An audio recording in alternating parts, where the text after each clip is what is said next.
live in a strange time. Extraordinary events keep happening that undermine the stability of our world. Suicide bombs, waves of refugees, Donald Trump, Vladimir Putin, even Brexit. Yet those in control seem unable to deal with them. And no one has any vision of a different or a better kind of future. This film will tell the story of how we got to this strange place. It is about how over the past 40 years, politicians, financiers and technological utopians, rather than face up to the real complexities of the world, retreated. Instead, they constructed a simpler version of the world in order to hang on to power.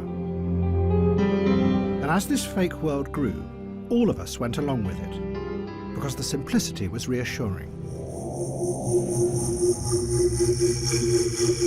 Even those who thought they were attacking the system, the radicals, the artists, the musicians, and our whole counterculture, actually became part of the trickery.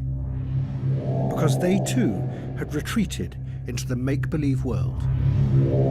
Which is why their opposition has no effect, and nothing ever changes. But this retreat into a dream world allowed dark and destructive forces to fester and grow outside. Forces that are now returning to pierce the fragile surface of our carefully constructed fake world.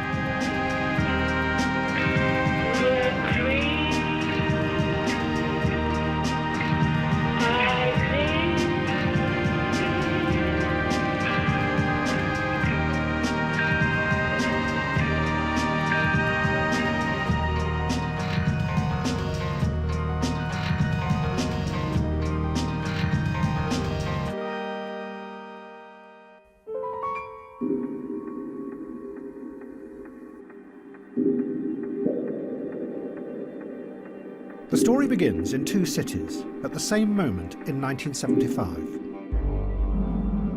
One is New York, the other is Damascus. It was a moment when two ideas about how it might be possible to run the world without politics first took hold.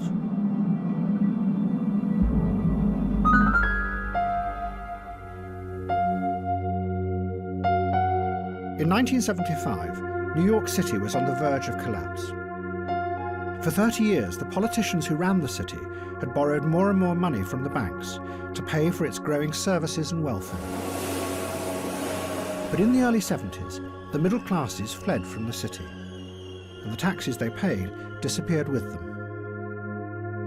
So the banks lent the city even more. But then they began to get worried about the size of the growing debt, and whether the city would ever be able to pay it back. And then one day in 1975, the banks just stopped. The city held its regular meeting to issue bonds in return for the loans, overseen by the city's financial controller. Good morning, ladies and gentlemen. Today, the City of New York is offering for competitive bidding sale 260 million tax anticipation notes, of which 100 million will mature on June 3rd, 1975. The banks were supposed to turn up at 11 a.m. But it soon became clear that none of them were going to appear. The meeting was rescheduled for 2 p.m, and the banks promised they would turn up.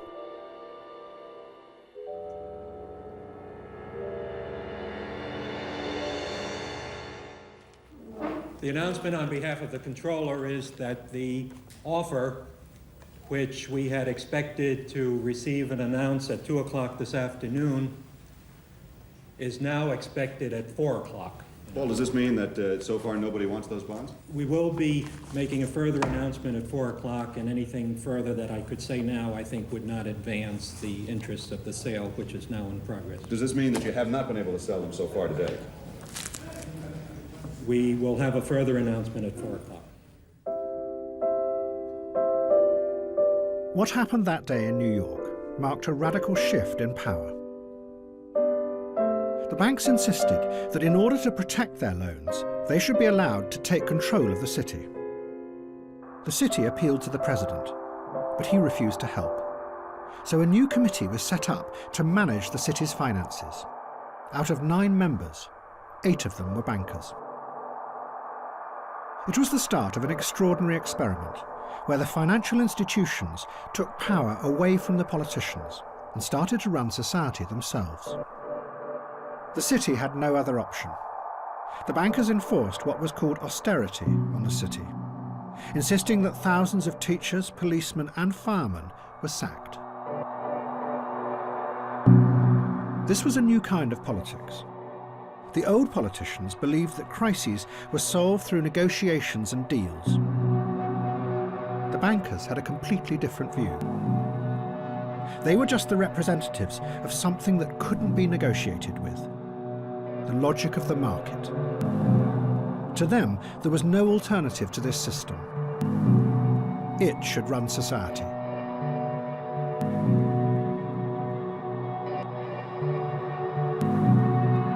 Just by shifting paper around, these slobs can make $60–65 million in a single transaction. That would take care of all of the layoffs in the city. So it's reckless, it's cruel, and it's a disgrace. There'd be a fair number of bankers, of course, who'd say, well, it's the unions who have been too greedy. Now, what would your reaction be to that? I guess they're right in a way. If you can make $60 million on a single transaction and a worker makes $8–9,000 a year, I suppose they're correct, and as they go back to their little estates in Greenwich, Connecticut, I want to wish them well, the slobs. But the extraordinary thing was, no one opposed the bankers. The radicals and the left-wingers, who 10 years before had dreamt of changing America through revolution, did nothing. They had retreated and were living in the abandoned buildings in Manhattan.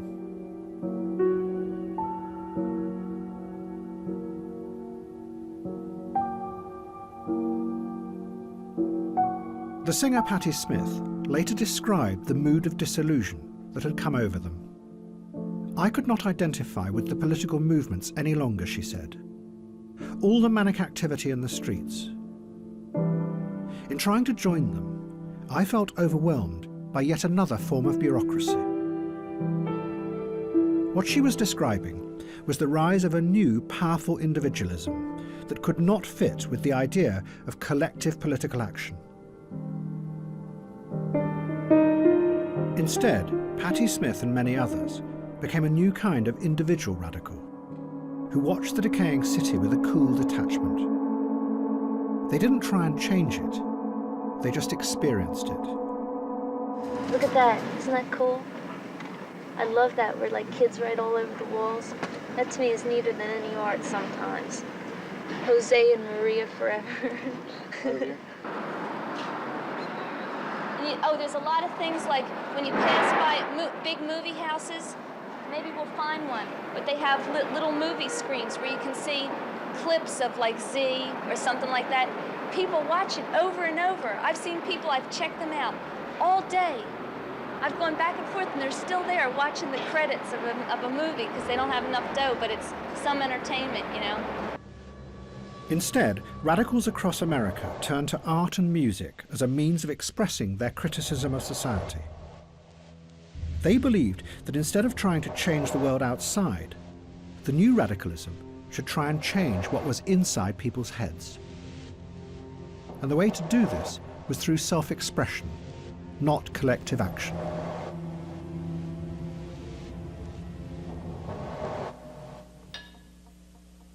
U V W X Y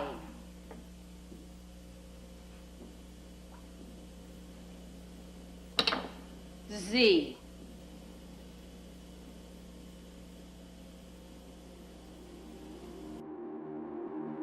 But some of the left saw that something else was really going on. That by detaching themselves and retreating into an ironic coolness, a whole generation were beginning to lose touch with the reality of power.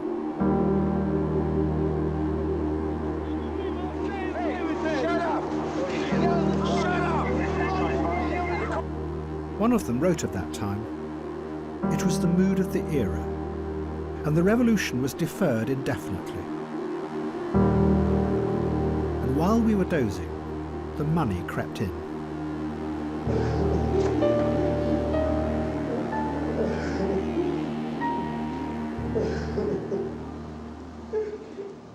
What's your date of birth, Larry? But one of the people who did understand how to use this new power was Donald Trump. Trump realized that there was now no future in building housing for ordinary people because all the government grants had gone. But he saw that there were other ways to get vast amounts of money out of the state.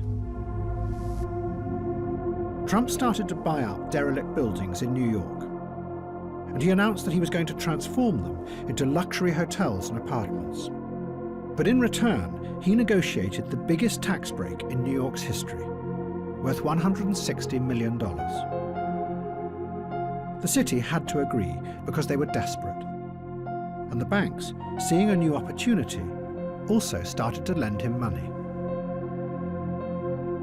And Donald Trump began to transform New York into a city for the rich, while he paid practically nothing.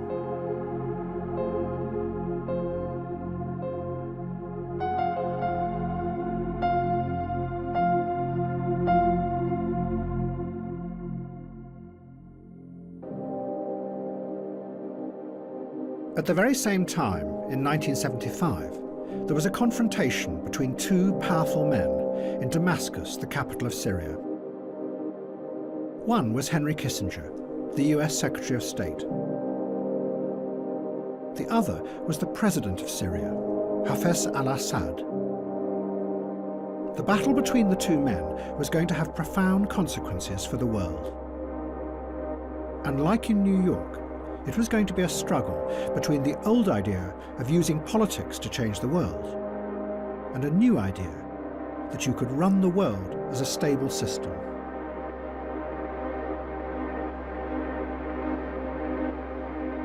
President Assad dominated Syria. The country was full of giant images and statues that glorified him. He was brutal and ruthless, killing or imprisoning anyone he suspected of being a threat.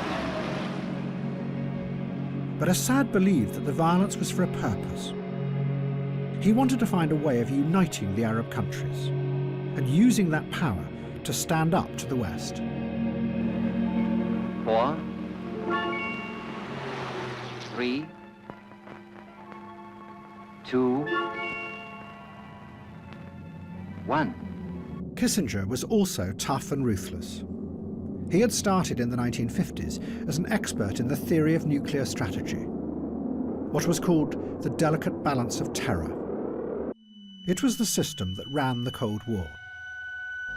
Both sides believed that if they attacked, the other side would immediately launch their missiles and everyone would be annihilated. Kissinger had been one of the models for the character of Dr. Strangelove in Stanley Kubrick's film. Mr. President, I would not rule out the chance to preserve a nucleus of human specimens. It will be quite easy. At the bottom of some of our deeper mine shafts. Henry was not a warm, friendly, modest, jovial sort of person. He was thought of as one of the more anxious, temperamental, self-conscious, ambitious, inconsiderate people at Harvard. Kissinger saw himself as a hard realist. He had no time for the emotional turmoil of political ideologies. He believed that history had always really been a struggle for power between groups and nations. But what Kissinger took from the Cold War was a way of seeing the world as an interconnected system. And his aim was to keep that system in balance and prevent it from falling into chaos. I believe that with all the dislocations we now experience, there also exists an extraordinary opportunity to form for the first time in history a truly global society, carried by the principle of interdependence. And if we act wisely and with vision, I think we can look back to all this turmoil as the birth pangs of a more creative and better system. If we miss the opportunity, I think there's going to be chaos. The flight has been delayed, we understand now. The Kissinger will be arriving here about an hour and a half from now. So we'll just get have the press informed, and then we'll stay in contact with you. And it was this idea that Kissinger set out to impose on the chaotic politics of the Middle East. But to manage it, he knew that he was going to have to deal with President Assad of Syria. President Assad was convinced that there would only ever be a real and lasting peace between the Arabs and Israel if the Palestinian refugees were allowed to return to their homeland. Hundreds of thousands of Palestinians were living in exile in Syria, as well as in the Lebanon and Jordan. Have you found that the Palestinians here want to integrate with the Syrians at all? Oh, no, never. They don't want, not here or neither in Lebanon or in Jordan, never. No, because they want to stay as a whole, as a Palestinian. They call themselves those who go back, al-aidun in Arabic. Assad also believed that such a peace would strengthen the Arab world. But Kissinger thought that strengthening the Arabs would destabilize his balance of power. So he set out to do the very opposite, to fracture the power of the Arab countries by dividing them and breaking their alliances, so they would keep each other in check. Kissinger now played a double game, or as he termed it, constructive ambiguity. In a series of meetings, he persuaded Egypt to sign a separate agreement with Israel. But at the same time, he led Assad to believe that he was working for a wider peace agreement, one that would include the Palestinians.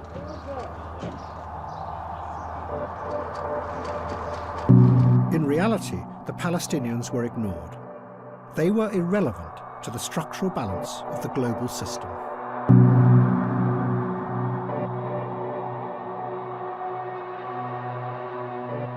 The hallmark of Kissinger's thinking about international politics is its structural design. Everything is always connected in his mind to everything else. But his first thoughts are on that level, on the structural global balance of power level.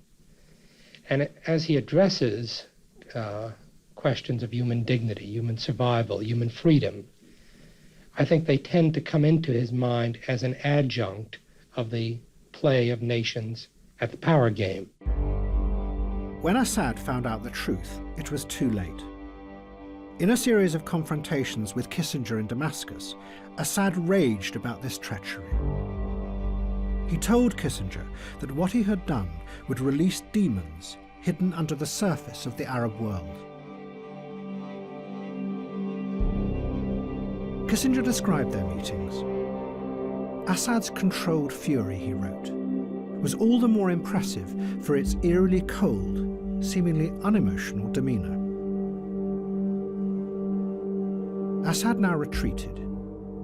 He started to build a giant palace that loomed over Damascus, and his belief that it would be possible to transform the Arab world began to fade. A British journalist who knew Assad wrote, "Assad's optimism has gone. A trust in the future has gone.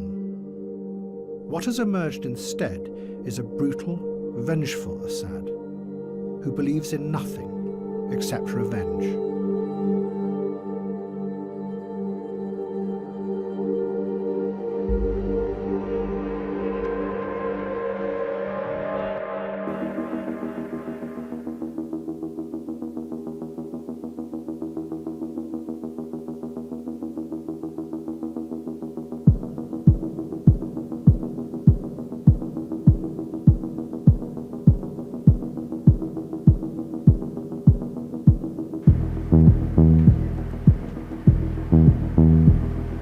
The original dream of the Soviet Union had been to create a glorious new world, A world where not only the society, but the people themselves would be transformed.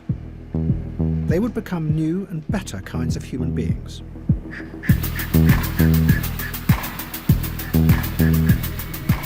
But by the 1980s, it was clear that the dream had failed.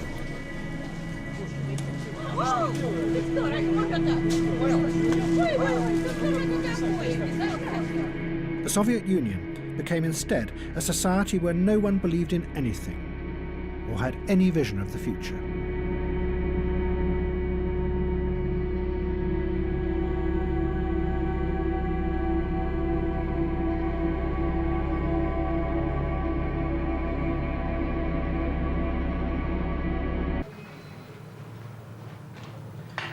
А если у вас было желание, какое вы смотрели, вы выразите сейчас? Чего? Желание, если у вас есть, например, какое у вас было бы сейчас? Чего? Желание, мечта. Мечта? Да. Ну, как вам сказать? Не знаю дальше, что вам сказать. Мечта. Раньше не желая, не гадая, ничего не выйдет все равно. Нет, ну только... Я мечтала и гадала, а у меня все наоборот идет. И теперь не верю и никогда не буду думать и мечтать. А вы верите? Кому? Что? Кому верить? Ну, не знаю, Богу. Богу? Никому не верю, ничего не верю. И вам тоже не верю.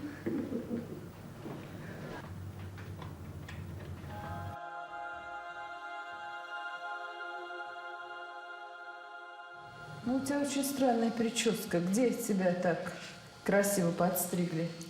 Познакомилась с панками московскими, а меня подстригли. А что это за течение-то, панки? Ну, это люди, которые любят свободу, там, не терпят насилие, там, и так далее. А ты не свободна, да? Свободно. Ну, мне кажется, у тебя что-то случилось. Да, лучше меня ничего не спрашивать. Лучше меня ничего не спрашивать. Ну, ясно. Потом тогда расскажешь. Потом, я понимаю, что тебе сейчас трудно говорить. В следующий раз расскажешь.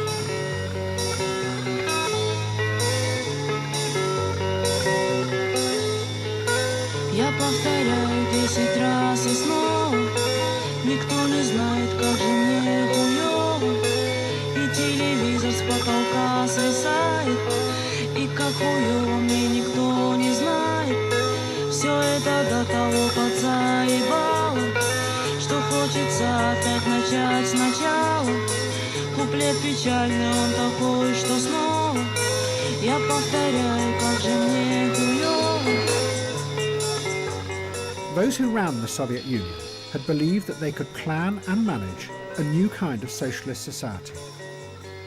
But they had discovered that it was impossible to control and predict everything, and the plan had run out of control.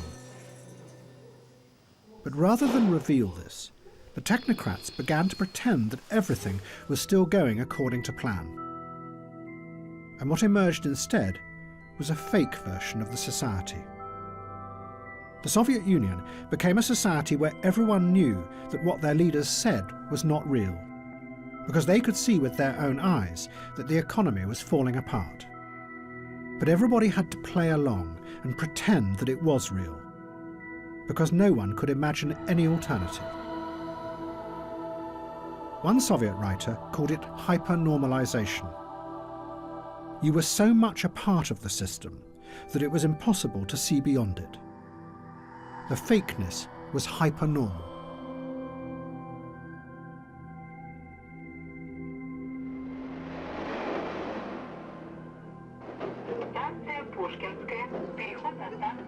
In this stagnant world, two brothers called Arkady and Boris Strugatsky became the inspiration of a growing new dissident movement.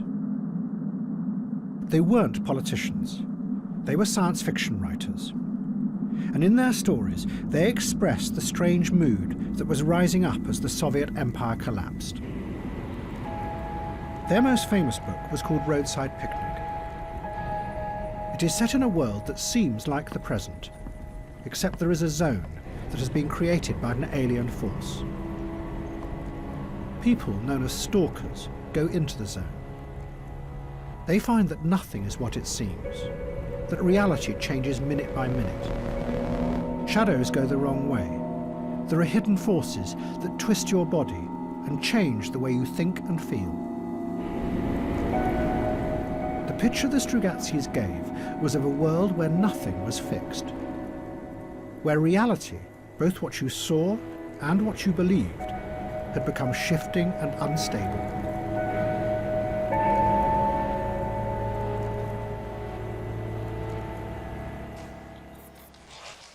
And in 1979, the film director Andrei Tarkovsky made a film that was based on Roadside Picnic. He called it Stalker.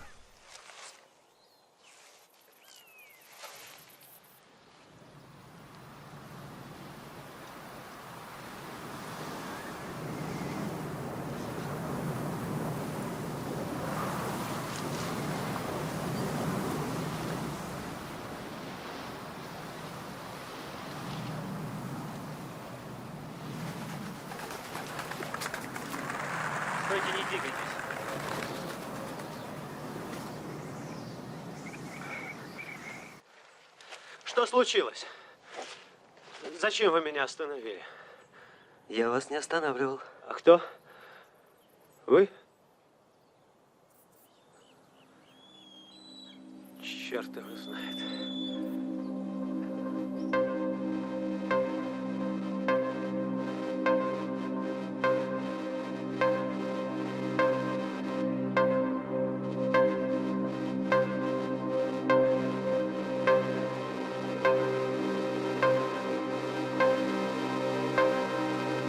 I, Ronald Reagan, do solemnly swear that I will faithfully execute the office of President of the United States. That I will faithfully execute the office of President of the United States.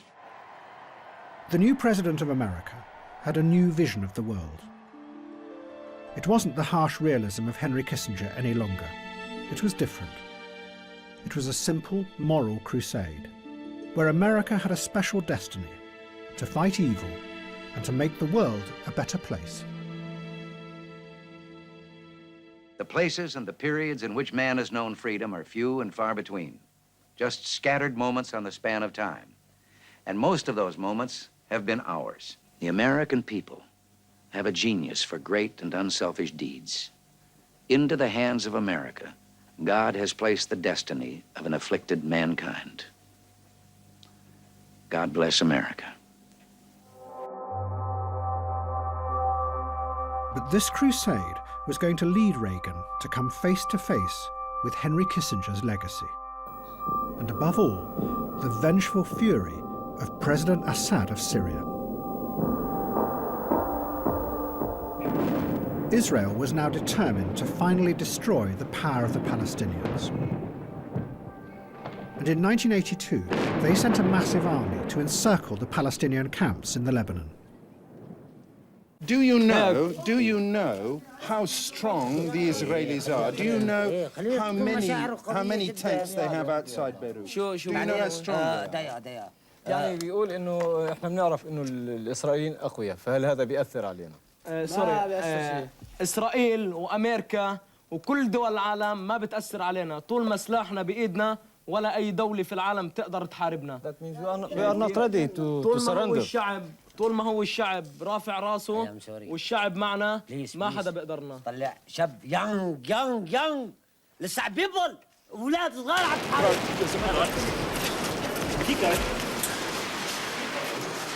Dash into this building here because the PLO guys with us expect that sooner or later there will be a huge explosion. There have been several of these in the last few minutes. As you can see, there's enormous damage in all the buildings around here.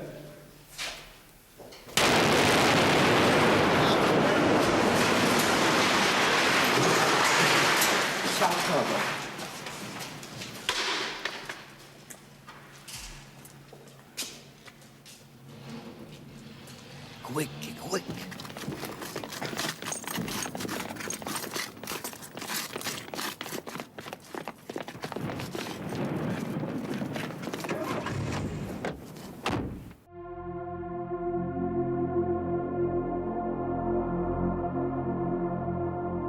2 months later, thousands of Palestinian refugees were massacred in the camps. It horrified the world. But what was even more shocking was that Israel had allowed it to happen. Its troops had stood by and watched as a Christian Lebanese faction murdered the Palestinians.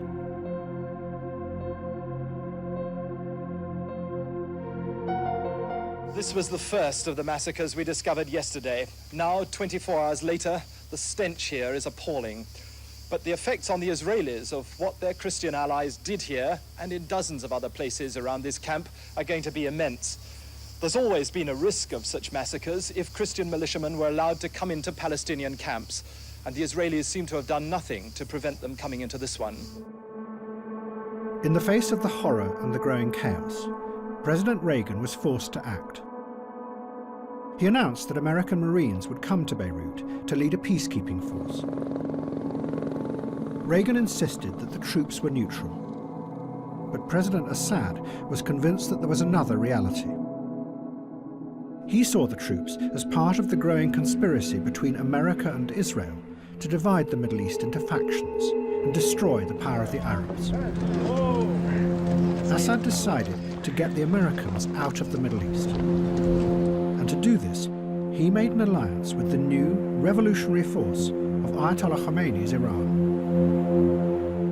And what Khomeini could bring to Assad was an extraordinary new weapon that he had just created. It was called the poor man's atomic bomb.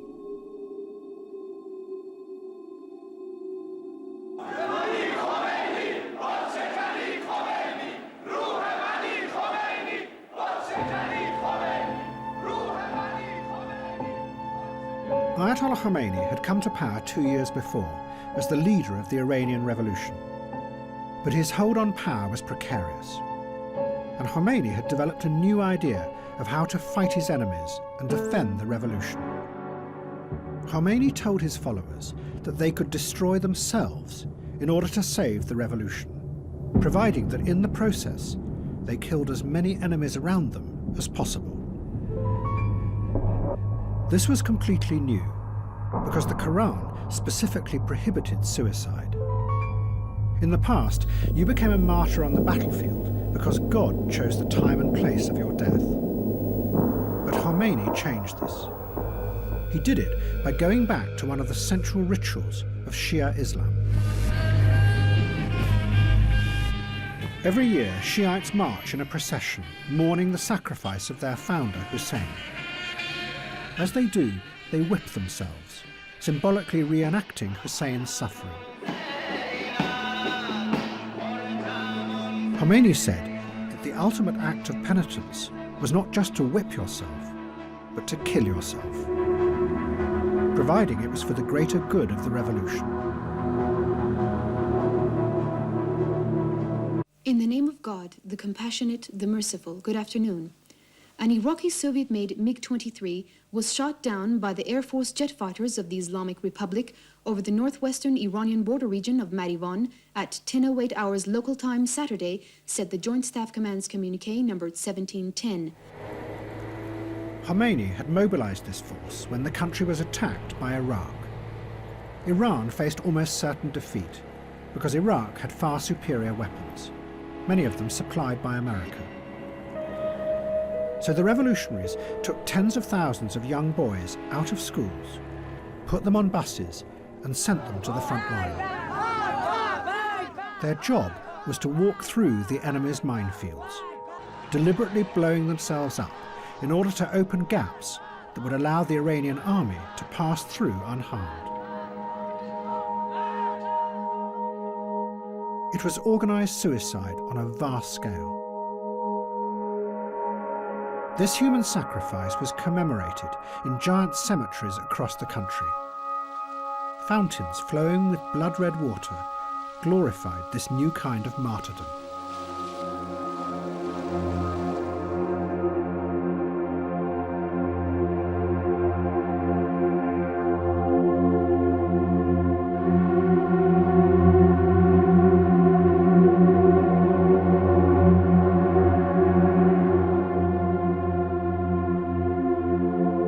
It was this new idea of an unstoppable human weapon that President Assad took from Khomeini and brought to the West for the first time. But as it travelled, it would mutate into something even more deadly.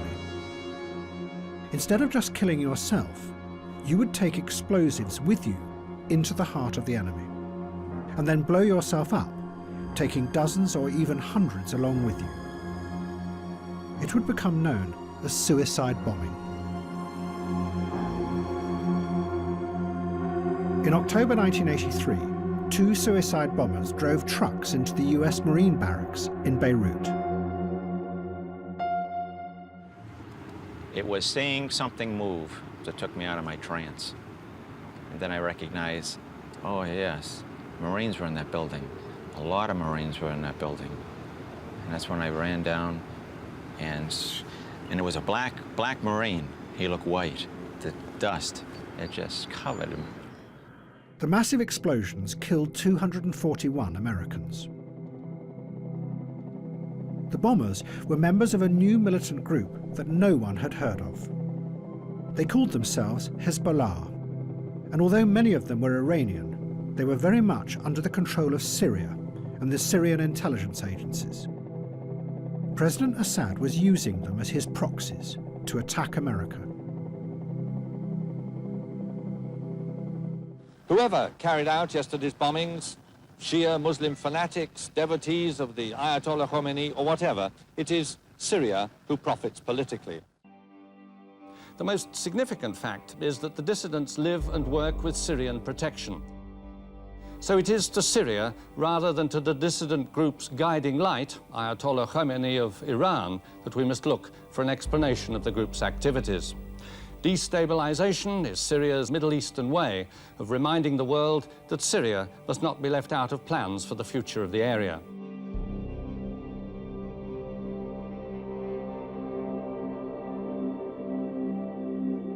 There are no words that can express our sorrow and grief over the loss of those splendid young men and the injury to so many others.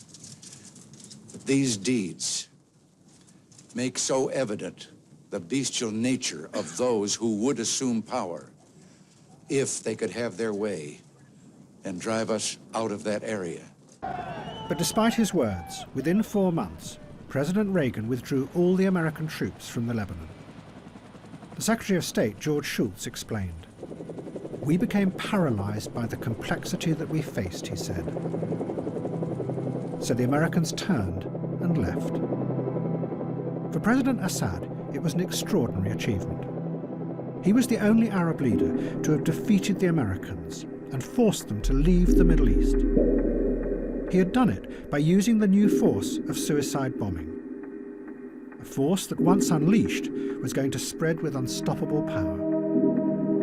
But at this point, both Assad and the Iranians thought that they could control it. And what gave it this extraordinary power was that it held out the dream of transcending the corruptions of the world and entering a new and better realm. One should defend the realm of Islam and Muslims against heretics and invaders. And to fulfill this duty, one should even sacrifice one's life. We believe that martyrs can overlook our deeds from the other world. It means that after death, the martyr lives and can still witness this world.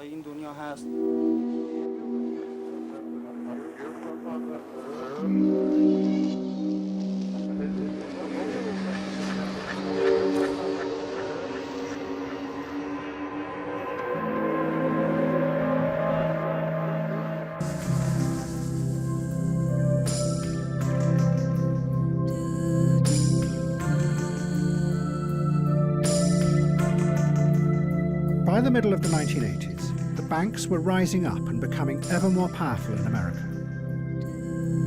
What had started 10 years before in New York, the idea that the financial system could run society, was spreading. But unlike older systems of power, it was mostly invisible. A writer called William Gibson tried to dramatize what was happening in a powerful, imaginative way in a series of novels. Gibson had noticed how the banks and the new corporations were beginning to link themselves together through computer systems. What they were creating was a series of giant networks of information, that were invisible to ordinary people and to politicians. But those networks gave the corporations extraordinary new powers of control.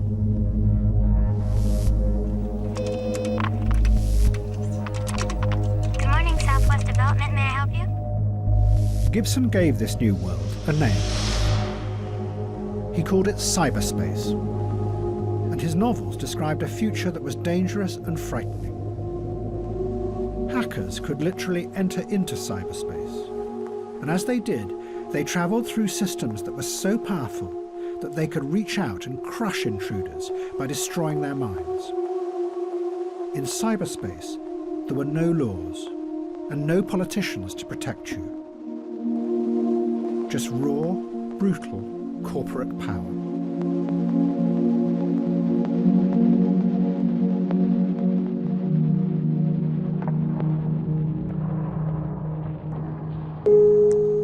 But then, a strange thing happened. A new group of visionaries in America took Gibson's idea of a hidden, secret world and transformed it into something completely different. They turned it into a dream of a new utopia.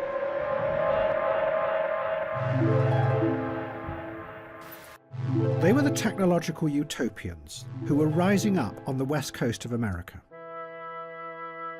They turned Gibson's idea on its head. Instead of cyberspace being a frightening place dominated by powerful corporations, they reinvented it as the very opposite. A new, safe world where radical dreams could come true. 10 years before, faced by the complexity of real politics, the radicals had given up on the idea of changing the world. But now, the computer utopians saw in cyberspace an alternative reality, a place they could retreat to, away from the harsh right-wing politics that now dominated Reagan's America. The roots of this vision lay back in the counterculture of the 1960s, and above all, with LSD.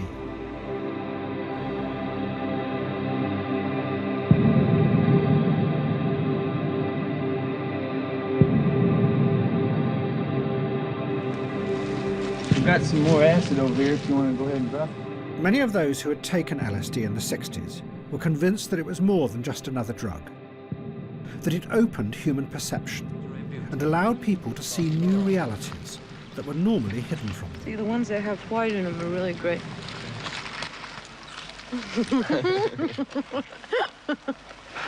Like a rabbit. It freed them from the narrow, limited view of the world that was imposed on them by politicians and those in power. In the United States, in the next 5, 10, 15 years, you're going to see more and more people taking LSD and making it a part of their lives, so there will be an LSD country within 15 years, an LSD society. There'll be less interest in, obviously, warfare, in power politics. You know, politics today is a disease. That's a real addiction. Politics, politics, politics, politics. Don't politic. Don't vote. These are old men's games. Impotent and senile old men that want to put you onto their old chess games of war and power. 20 years later, the new networks of machines seemed to offer a way to construct a real alternate reality. Not just one that was chemically induced, but a space that actually existed in a parallel dimension to the real world. And like with acid, cyberspace could be a place where you would be liberated from the old corrupt hierarchies of politics and power and explore new ways of being. One of the leading exponents of this idea was called John Perry Barlow. In the 60s, he had written songs for the Grateful Dead and been part of the acid counterculture. Now, he organised what he called cyberthons to try and bring the cyberspace movement together. Well, you know, the Cyberthon, as it was originally conceived, was supposed to be the 90s equivalent of the acid test. And we had thought to involve some of the same personnel. You and I and Timmy should sit down and talk. Okay, that's good. And it immediately acquired a financial quality, or commercial quality, that was initially a little unsettling to an old hippie like me, but as soon as I saw it actually working, then I thought, well, if you're going to have an acid test for the 90s, money better be involved. Instead of having a glass barrier that separates your mind from the mind of the computer pulls us inside and creates a world for us. Incorporates everything that could be incorporated. It incorporates experience itself. Barlow then wrote a manifesto that he called a Declaration of Independence of Cyberspace. It was addressed to all politicians, telling them to keep out of this new world. It was going to be incredibly influential, because what Barlow did was give a powerful picture of the internet, not as a network controlled by giant corporations, but instead as a kind of magical, free place, an alternative to the old systems of power. It was a vision that would come to dominate the internet over the next 20 years. Governments of the industrial world, cyberspace does not lie within your borders. We are creating a world where anyone, anywhere, may express his or her beliefs, no matter how singular, without fear of being coerced into silence or conformity. I declare the global social space we are building to be naturally independent of the tyrannies you seek to impose on us. We will create a civilization of the mind in cyberspace. May it be more humane and fair than the world your governments have made before. It's begun.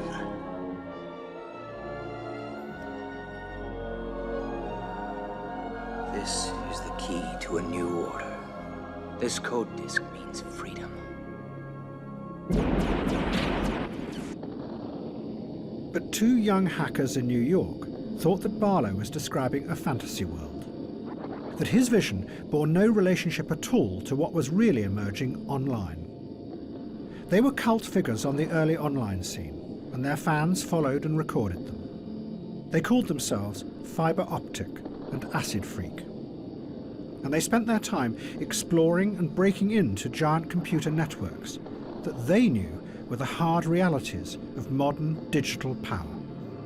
My specific instance, I was charged with conspiracy to commit a few dozen overt acts, they called them, among a number of things having to do with computer trespass and I guess computer eavesdropping, interception, unauthorized access to federal interest computers, which is a pretty vague law, communications network computers and so on.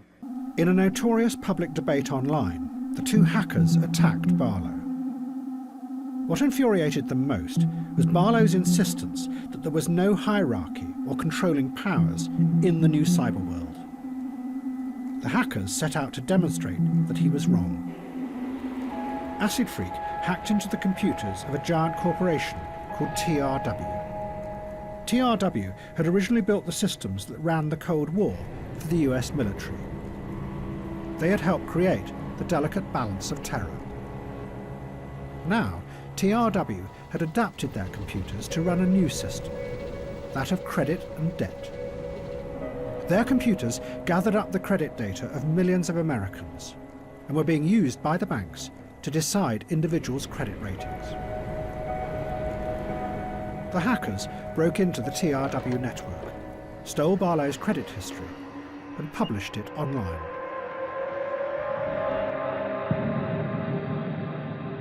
The hackers were demonstrating the growing power of finance, how the companies that ran the new systems of credit knew more and more about you, and increasingly used that information to control your destiny. And the system that was allowing this to happen were the new giant networks of information connected through computer servers. The hackers were questioning whether Barlow's utopian rhetoric about cyberspace might really be a convenient camouflage, hiding the emergence of a new and growing power that was way beyond politics.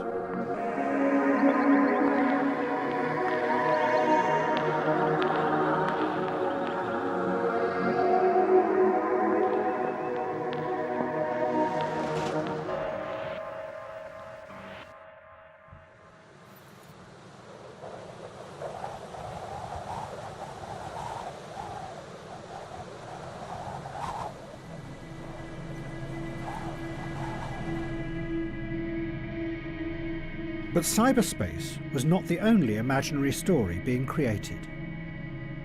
Faced with the humiliating defeat in the Lebanon, President Reagan's government was desperate to shore up the vision of a moral world where a good America struggled against evil.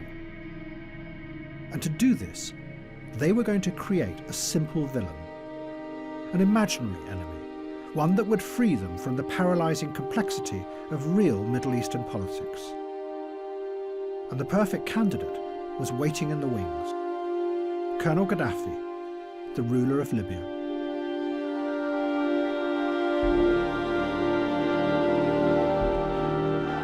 The Americans were going to ruthlessly use Colonel Gaddafi to create a fake terrorist mastermind. And Gaddafi was going to happily play along, because it would turn him into a famous global figure.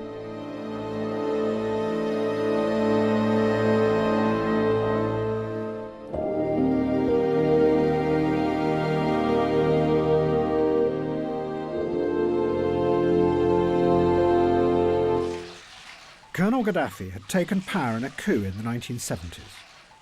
But from the very start, he was convinced that he was more than just the leader of one country. He believed that he was an international revolutionary whose destiny was to challenge the power of the West.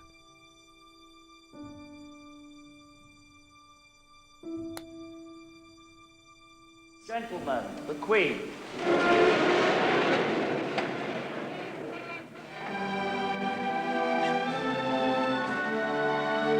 When he was a young officer, Gaddafi had been sent to England for training. And he had detested the patronising racism that he said he had found at the heart of British society. Yes, I attended a course. I have been in England since 1966, from April to August. You had the best months?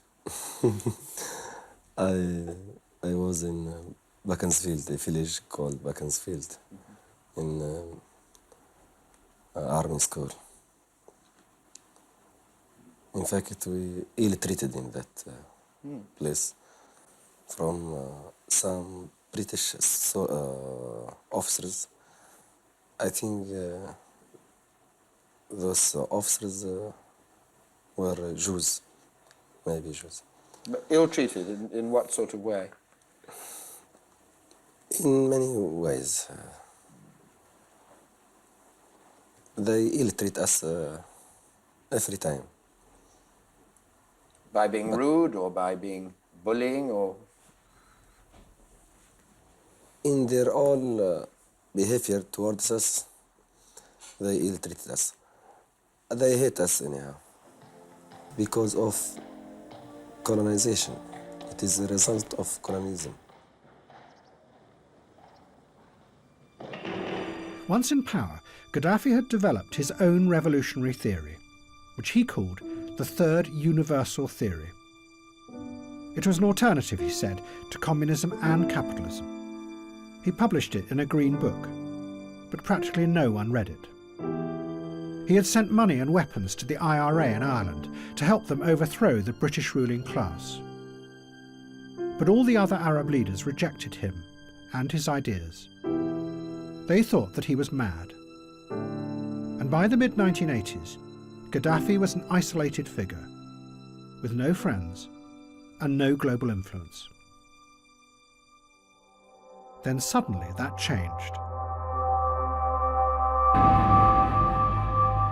In December 1985, terrorists attacked Rome and Vienna airports simultaneously, killing 19 people, including 5 Americans. There was growing pressure on President Reagan to retaliate. It's time to rename your State Department the Capitulation Department. Get off of your stick, Mr. President. The American people are sick and tired of being kicked around. You talk tough. Let's see you use some of these billions and billions and billions of dollars worth of weapons that you've asked us to approve. Your words are cheap talk. President Reagan immediately announced that Colonel Gaddafi was definitely behind the attacks. These murderers could not carry out their crimes without the sanctuary and support provided by regimes such as Colonel Gaddafi's in Libya. The Rome and Vienna murders are only the latest in a series of brutal terrorist acts committed with Gaddafi's backing. But the European security services who investigated the attacks were convinced that Libya was not involved at all, and that the mastermind behind the attacks was in fact Syria, that the terrorists had been directed by the Syrian intelligence agencies.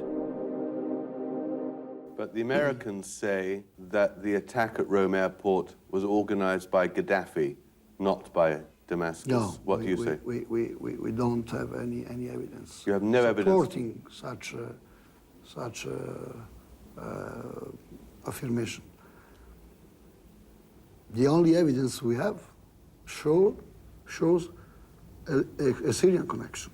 You say that it was Libya, and the president said the evidence of Libya's culpability was irrefutable. Yeah.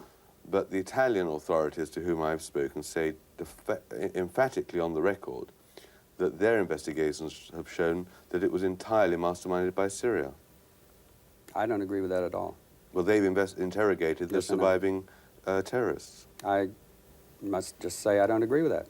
But you've no evidence that Libya was in on the planning either. Our evidence on Libya is circumstantial but very strong. But why does the president then say it's irrefutable if you call it circumstantial? Well, people can be convicted and sentenced in our courts on circumstantial evidence. But what made it even more confusing was that although there seemed to be no evidence that Gaddafi had been behind the attacks, he made no attempt to deny the allegations. Instead, he went the other way and turned the crisis into a global drama. It is not a time of saying, it is a time of work, time of confrontation. Threatening suicide attacks against America. This hostile position cannot be explained in racist and crusade terms. Suicidal attacks will have to be an answer to a military attack. But Libya is not affected by such measures that Reagan has declared. Stinking, rotten crusader. Gaddafi now started to play a role that was going to become very familiar. He grabbed the publicity that had been given to him by the Americans and used it dramatically. He promoted himself as an international revolutionary who would help to liberate oppressed peoples around the world, even the blacks in America. Gaddafi arranged for a live satellite link to a mass meeting of the Nation of Islam in Chicago. Brothers and sisters, it is with great honor and privilege that I present to you the leader of the al-Fatah revolution from Libya, our brother Muammar al-Gaddafi. Gaddafi told them that Libya was now their ally in their struggle against white America. To express my full support and support of my country to your struggle for freedom, for emancipation. Gaddafi promised that he would supply weapons to create a black army in America of 400,000 men. If white America refuses to accept blacks as US citizens, he told them, it must therefore be destroyed.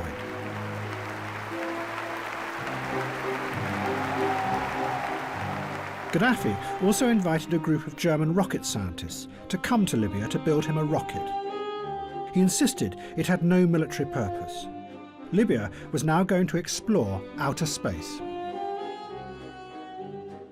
I think it is peaceful and civilian activity for investigation of space and something like this. And it has nothing to do with any military things. But no one believed him. Journalists warned that Gaddafi was really preparing to attack Europe, vividly dramatising the new danger. That is something like this, which goes that way to put something into space. But the same device, tilted, say, to an angle of 45 degrees, could, of course, become something very different. A missile possibly carrying a warhead.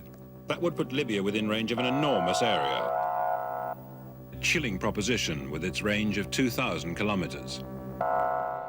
The Americans and Gaddafi now became locked together in a cycle of mutual reinforcement.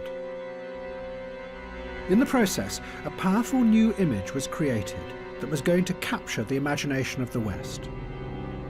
Gaddafi became a global supervillain, at the head of what was called a rogue state.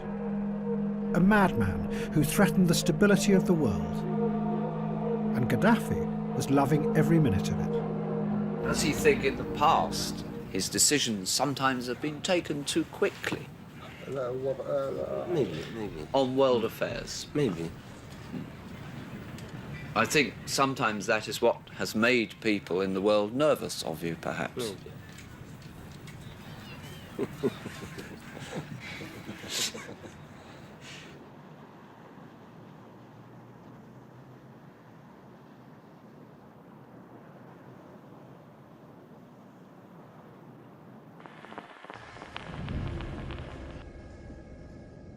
Then there was another terrorist attack at a discotheque in West Berlin. A bomb killed an American soldier and injured hundreds. The Americans released what they said were intercepts by the National Security Agency that proved that Colonel Gaddafi was behind the bombing, and a dossier that they said proved that he was also the mastermind behind a whole range of other attacks. President Reagan ordered the Pentagon to prepare to bomb Libya. But again, there were doubts, this time within the American government itself. There were concerns that analysts were being pressured to make a case that didn't really exist. And to do it, they were taking Gaddafi's rhetoric about himself as a global revolutionary and his manic ravings, and then representing them as fact. And in the process, together, the Americans and Gaddafi were constructing a fictional world. The analyst was certainly, I'm convinced, pressured into developing a prima facie case against the Libyan government. From the somewhat incoherent ravings of a maniac, both interceptions of a clandestine nature and interceptions of a open radio broadcasts or whatever, as well as other sources, quotations of his, that one can assemble a neatly put together package demonstrating that the man had violent interests against the United States and its European allies. The European intelligence agencies told the Americans that they were wrong, that it was Syria that was behind the bombing, not Libya. But the Americans had decided to attack Libya because they couldn't face the dangerous consequences of attacking Syria. Instead, they went for Gaddafi, a man without friends or allies. Libya were less downside consequences, if you will. There's less Arab support for Gaddafi. We figured there would be less Soviet support for Gaddafi. There's no question but what Libya was more vulnerable than Syria and Iran. It was a soft and target. that is certainly an element, of course. In April 1986, the Americans attacked Libya. Their targets included Colonel Gaddafi's own house.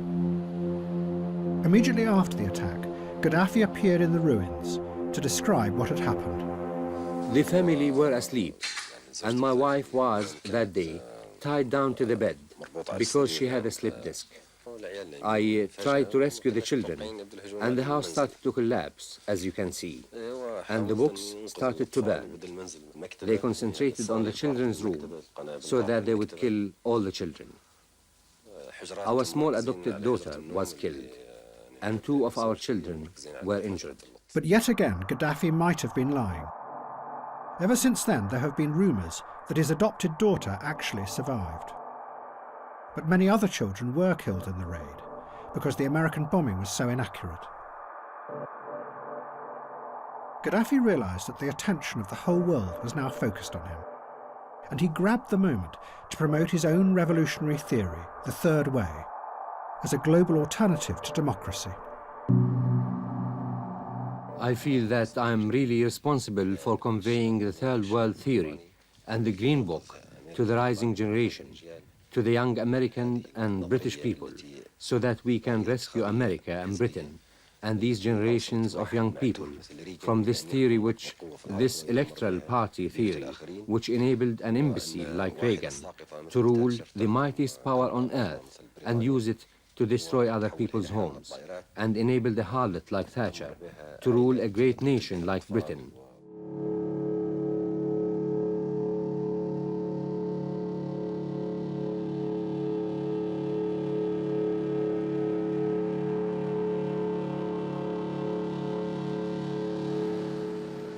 Look at that. What the heck is that? Oh my God. Look at that. Holy crap.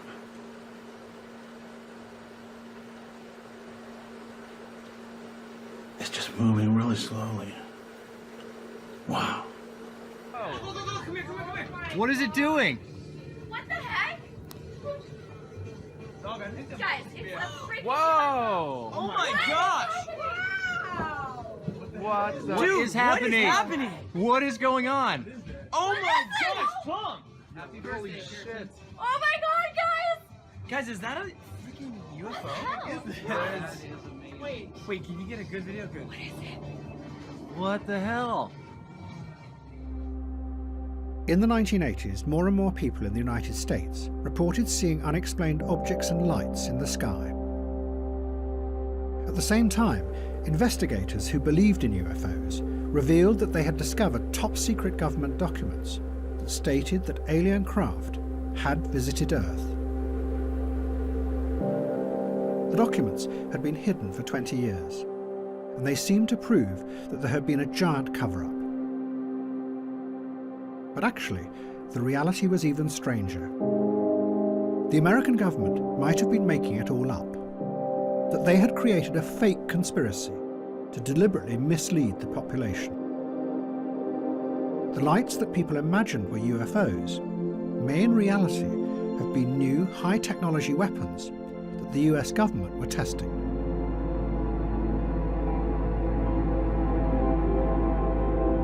The government had developed the weapons because they, in turn, imagined that the Soviet Union was far stronger than it was, and still wanted to conquer the world. The government wanted to keep the weapons secret, but they couldn't always hide their appearance in the skies. So it is alleged that they chose a number of people to use to spread the rumour that these were really alien visitations. One of those chosen was called Paul Benovitz, who lived outside a giant airbase in New Mexico and had noticed strange things going on. Years later, I sat down with Paul at dinner and told Paul exactly that everything we did was a sanctioned counterintelligence operation to convince him that what he was seeing was UFOs, and that what we didn't want him to know was that he tapped into something on the base, and we didn't want him to ever disclose that. We kind of planted the seed in Paul that what he was seeing and what he was hearing and what he was collecting was, in fact, probably maybe UFOs. Benovitz and others chosen by the agency were, it is alleged, given a series of forged documents. Many of them were top-secret memos by the military describing sightings of unidentified aerial vehicles. The documents spread like wildfire, and they formed the basis for the wave of belief in UFOs that would spread through America in the 1990s. What the fuck is that, nigga?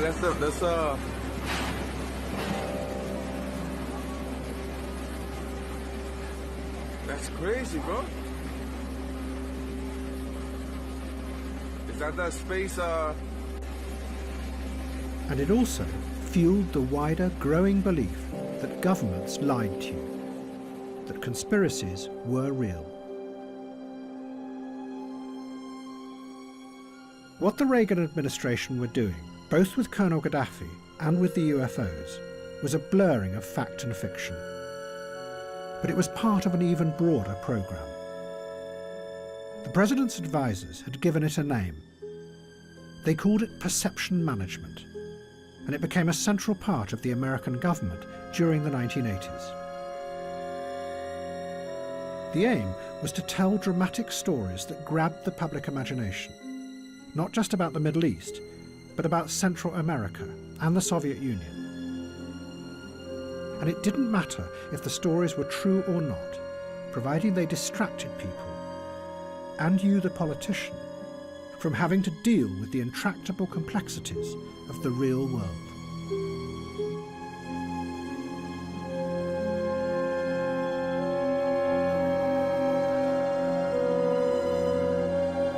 Reality became less and less of an important factor in American politics.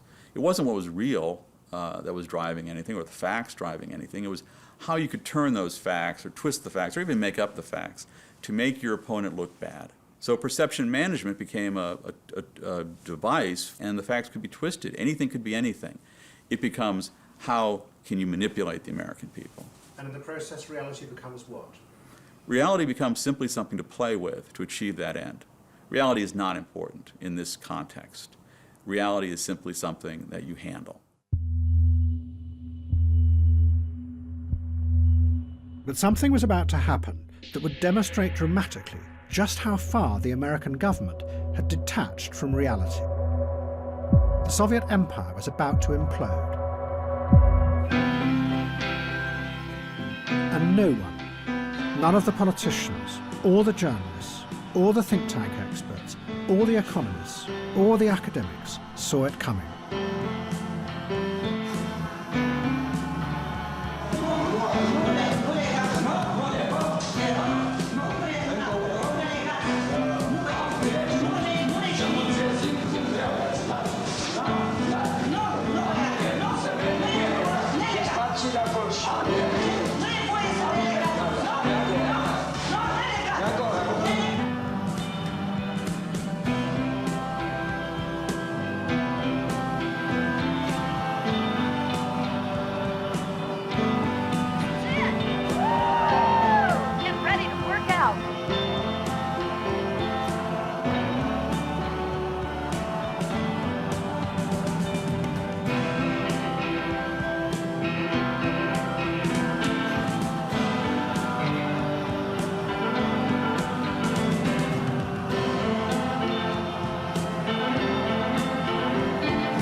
The collapse of the Soviet Union also had a powerful effect on the West.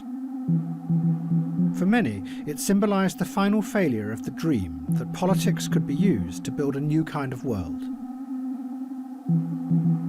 What was going to emerge instead was a new system that had nothing to do with politics. A system whose aim was not to try and change things, but rather to manage a post-political world.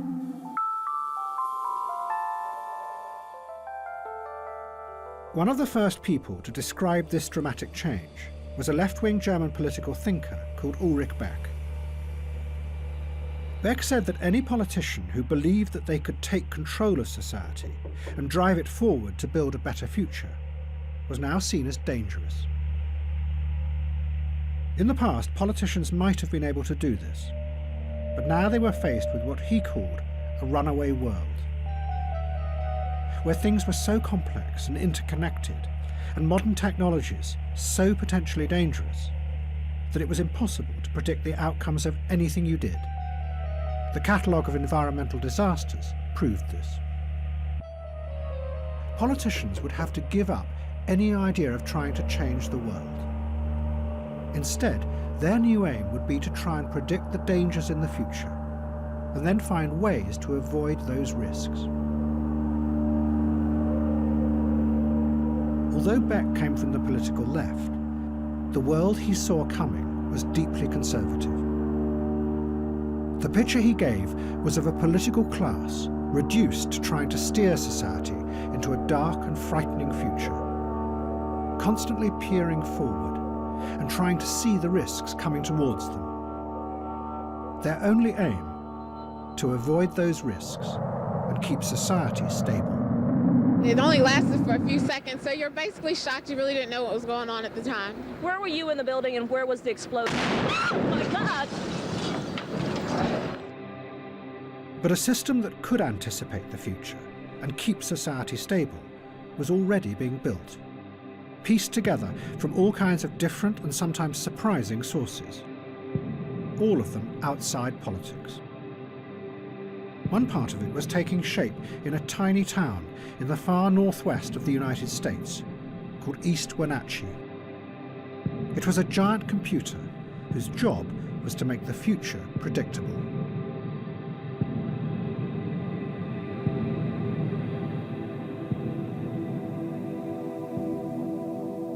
The man building it was a banker called Larry Fink. Back in 1986, Mr. Fink's career had collapsed. He lost $100 million in a deal and had been sacked. He became determined it wouldn't happen again. Fink started a company called BlackRock and built a computer he called Aladdin. It is housed in a series of large sheds in the apple orchards outside Wenatchee. Fink's aim was to use the computer to predict with certainty what the risk of any deal or investment was going to be. The computer constantly monitors the world, and it takes things that it sees happening and then compares them to events in the past. It can do this because it has in its memory a vast history of the past 50 years, not just financial, but all kinds of events. Out of the millions and millions of correlations, the computer then spots possible disasters, possible dangers lying in the future, and moves the investments to avoid any radical change and keep the system stable.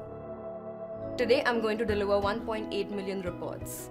Execute 25,000 trades. And avert 3,000 disasters. I'm going to monitor interest rates in Europe. Silver prices in Asia. Droughts in the Midwest. I'm going to witness 4 billion shares change hands on the New York Stock Exchange. And record the effects on 14 trillion in assets across 20,000 portfolios. I am Aladdin. I am Aladdin. And today, I'll find the numbers behind the numbers. I will see the trends the models don't. The connections. The risks. I am Aladdin. I am Aladdin, and I will get the data right.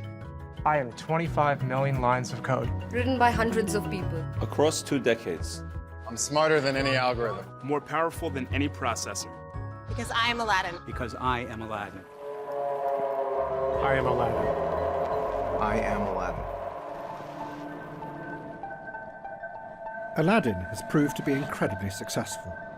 The assets it guides and controls now amount to $15 trillion, which is 7% of the world's total wealth.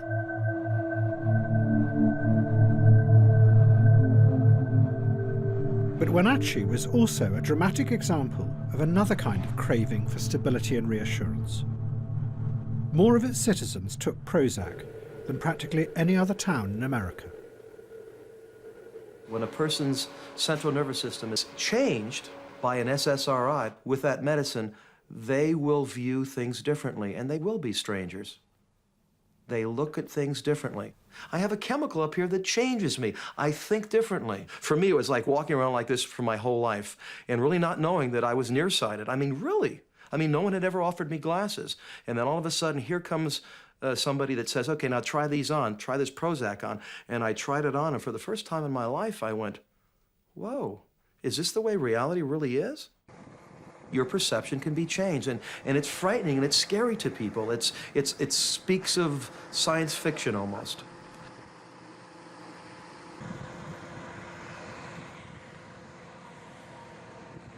Well, the medicine just kind of lets you listen to what needs to go on. And then your doctor, you know, every time you come back, he says, you're looking so much better. And then he just, like Jim, every time I come in, he goes, you are so beautiful, you know? And he isn't even sucking up. I mean, he's being nice, you know? You're beautiful, you're nice, you're friendly, you've got so much going for you. And I think, yeah, I do, yeah. So I go out and I tell my friends, oh, I feel so much better about myself. You know, Mom goes out, oh, I feel so much better about myself. So your friends start saying, you know, I've seen such an improvement. I've seen such improvement. And everybody improves all the way around. They see improvement. You know, it's like everybody's kind of brainwashing each other into being happy. But there was a more effective way of reassuring people that was being developed that did not involve medication. It too came from computer systems, but this time artificial intelligence. But the way to do it had been discovered by accident.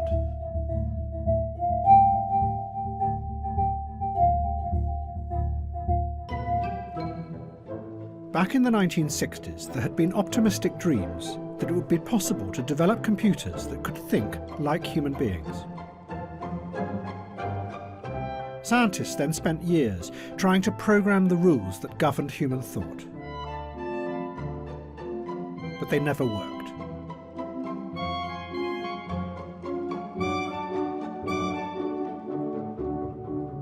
One computer scientist at MIT became so disillusioned that he decided to build a computer program that would parody these hopeless attempts. He was called Joseph Weizenbaum, and he built what he claimed was a computer psychotherapist. Just like a therapist, people could come and talk to the machine by typing in their problems. Weizenbaum called the program ELIZA. He modelled it on a real psychotherapist called Carl Rogers, who was famous for simply repeating back to the patient what they had just said. And that is what ELIZA did. The patient sat in front of the screen and typed in what they were feeling, and the program repeated it back to them, often in the form of a question. Men are all alike. In what way? They're always bugging us about something or other. Can you think of a specific example? Well, my boyfriend made me come here. Your boyfriend made you come here? He says I'm depressed much of the time. I'm sorry to hear that you're depressed. It's true. I am unhappy. Do you think coming here will help you not to be unhappy? Well, I need some help. That much seems certain. One of the first people to use ELIZA was Weizenbaum's secretary, and her reaction was something that he had not predicted at all. And I asked her to my office and sat her down at the keyboard, and then she began to type. And of course, I looked over her shoulder to make sure that everything was operating properly. After 2 or 3 interchanges with the machine, she turned to me and she said, "Would you mind leaving the room, please?" And yet she knew, as Weizenbaum did, that ELIZA didn't understand a single word that was being typed into it. You're like my father in some ways. You don't argue with me. Why do you think I don't argue with you? You're afraid of me. Does it please you to think I'm afraid of you? My father's afraid of everybody. My father's afraid of everybody. Weizenbaum was astonished. He discovered that everyone who tried ELIZA became engrossed. They would sit for hours telling the machine about their inner feelings and incredibly intimate details of their lives. They also liked it because it was free of any kind of patronising elitism. One person said, "After all, the computer doesn't burn out, look down on you, or try to have sex with you." What Eliza showed was that in an age of individualism, what made people feel secure was having themselves reflected back to them, just like in a mirror.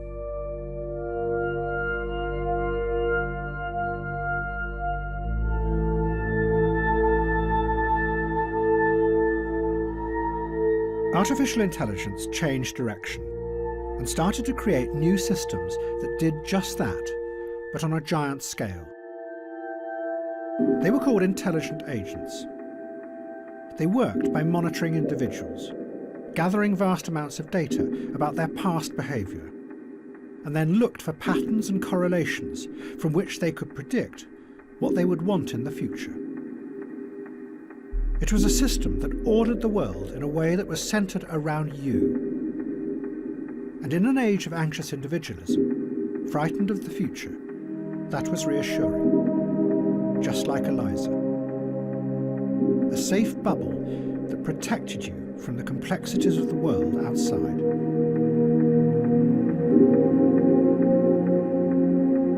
And the applications of this new direction proved fruitful and profitable. If you liked that, you'll love this.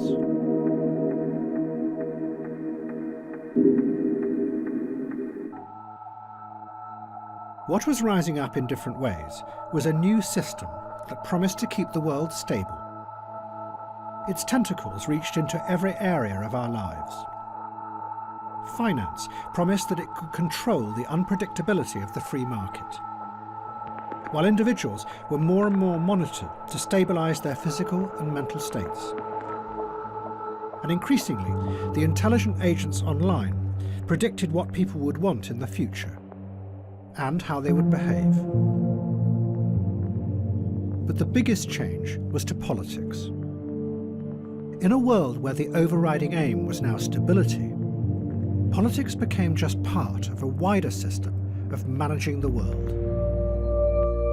The old idea of democratic politics, that it gave a voice to the weak against the powerful, was eroded. And a resentment began to quietly grow out on the edges of society.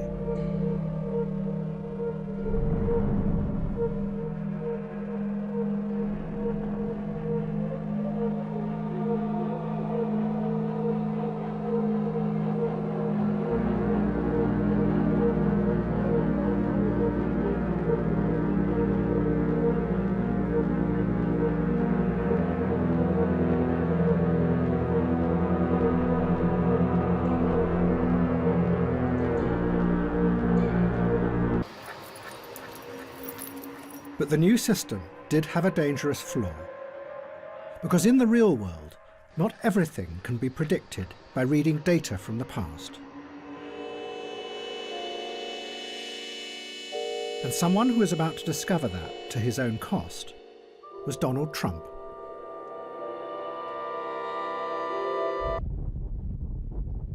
One day, a man called Jess Markham received a phone call. It was from Donald Trump, and Trump was desperate for help. Markham was a strange, mysterious figure. He had been a nuclear scientist in the 1950s and studied the effect of radiation from nuclear weapons on the human body. Then Markham had gone to Las Vegas and become obsessed by gambling. He had a photographic memory, and he used it to instantly process the data of the games as they were played. From that, he could predict the outcome. And he always won. The Las Vegas gangsters were fascinated by him. They called him the Automat. Where are we going? Let's go. Go. Donald Trump was one of the heroes of the age. But in reality, much of his success was a facade. The banks that had lent Trump millions had discovered that he could no longer pay the interest on the loans. Trump's empire was facing bankruptcy. His wife Ivana hated him because he was having an affair with Miss Hawaiian Tropic 1985. And then, a famous Japanese gambler called Akio Kashiwagi came to one of Trump's casinos and started to win millions of dollars in an extraordinary run of luck. Trump, who was desperate for money, panicked as day after day he watched millions being siphoned out of his casino. So he turned for help to Jess Markham. Markham came to Trump's casino in Atlantic City. He analysed all the data about the way that Kashiwagi had been playing. He then told Trump to suggest a particular high-stakes game that he knew the Japanese gambler could not resist. His model, Markham said, predicted that Kashiwagi had to lose. And after 5 agonising days, he did. Kashiwagi lost $10 million, and he gave up. Donald Trump was elated. He thought he'd got his money back.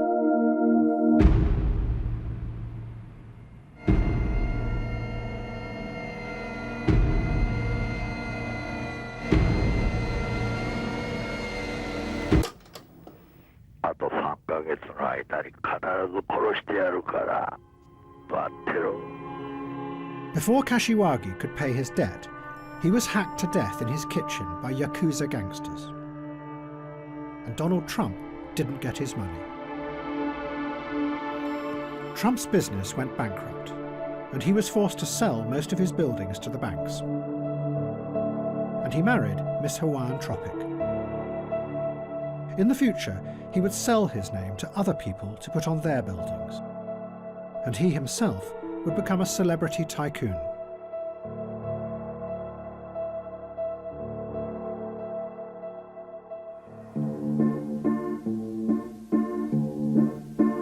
President Assad didn't want stability. He wanted revenge.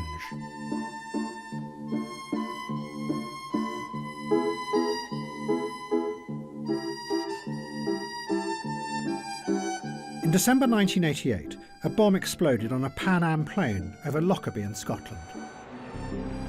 Almost immediately, investigators and journalists pointed the finger at Syria. The bombing had been done, they said, in revenge for the Americans shooting down of an Iranian airliner in the Gulf a few months before. And for 18 months, everyone agreed that this was the truth. But then, a strange thing happened. The security agencies said that they had been wrong. It hadn't been Syria at all. It was Libya who had been behind the Lockerbie bombing. But many journalists and politicians did not believe it. They were convinced that the switch had happened for the most cynical of reasons. That America and Britain desperately needed Assad as an ally in the coming Gulf War against Saddam Hussein. So once again, they blamed Colonel Gaddafi as the terrorist mastermind. Well, Syria, of course, was unfortunately accused of many terrorist outrage and of harbouring terrorist groups. It appears that we have now restored relations with them, as have the Americans. They're now our friends, although we get no real assurances on the past whatsoever. It strikes me as very strange indeed that many of the things we thought were previously the responsibility of Syria have now dramatically become the responsibility of Libya. But Assad was not really in control, because he had released forces that no one would be able to control. The force that 10 years before he had brought from Iran to attack the West, the human bomb, was now about to jump, like a virus, from Shia to Sunni Islam.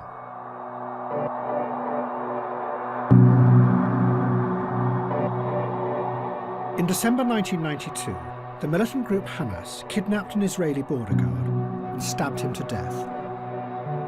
The Israeli response was overwhelming. They arrested 415 members of Hamas, put them on buses, and took them to the top of a bleak mountain in southern Lebanon.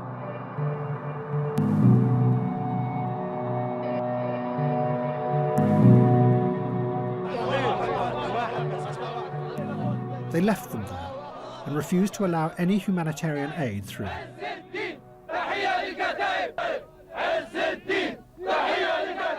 But the Israelis had dumped the Hamas militants in an area controlled by Hezbollah, They spent 6 months there, and during that time, they learnt from Hezbollah how powerful suicide bombing could be.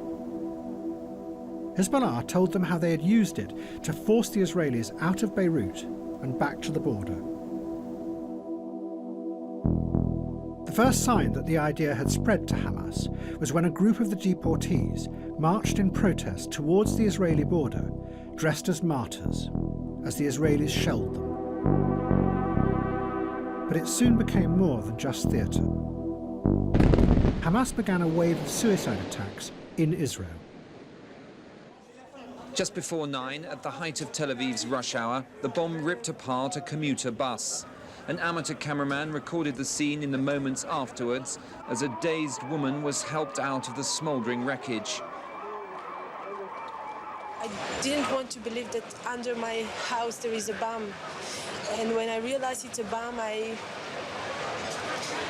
started to cry because it was the first time I saw it in Tel Aviv. Hamas sent the bombers into the heart of Israeli cities to blow themselves up and kill as many around them as possible.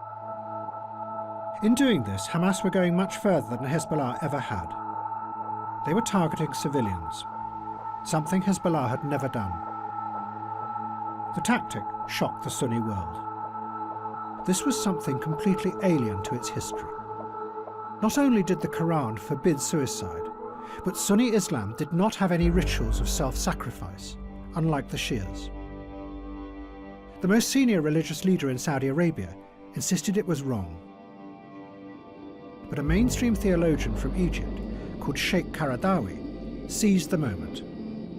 He issued a fatwa that justified the attacks. And, he added, it was also justified to kill civilians. Because in Israel, everyone, including women, serve as reservists. So really, they are all part of the enemy army. It's not suicide. It is martyrdom in the name of God. Islamic theologians and jurisprudents have debated this issue. Israeli women are not like women in our society because Israeli women are militarized. Secondly, I consider this type of martyrdom operation as an indication of justice of Allah Almighty. Allah is just.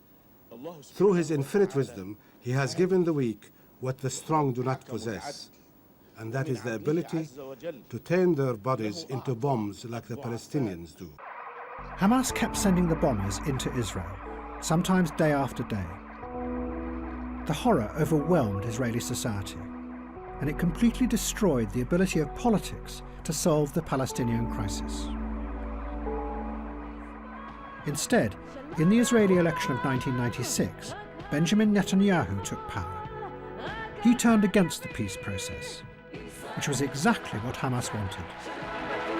And from then on, the two sides became locked together in ever more horrific cycles of violence. The human bomb had destroyed the very thing that President Assad had first wanted, a real political solution to the Palestinian question. It was just after 1 o'clock and the market was full of shoppers. Streams of ambulances came to carry away the dead and the injured. It was a place of appalling suffering, but even with the first grief came the immediate political impact on the peace process. It's impossible. This moment it will be the end, must be the end of this bloody peace process.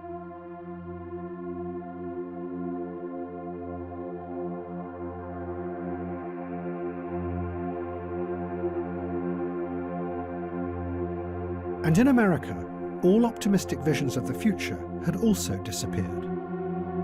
Instead, everyone in society, not just the politicians, but the scientists, the journalists, and all kinds of experts, had begun to focus on the dangers that might be hidden in the future. This in turn created a pessimistic mood that then began to spread out from the rational technocratic world and infect the whole of the culture. And everyone became possessed by dark forebodings, imagining the very worst that might happen.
The attacks in September 2001 were suicide bombs, but now on a huge scale.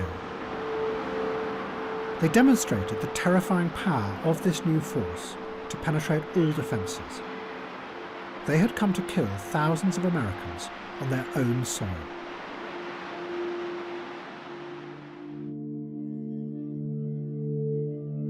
"20 years before, President Reagan had been confronted by the first suicide bombers.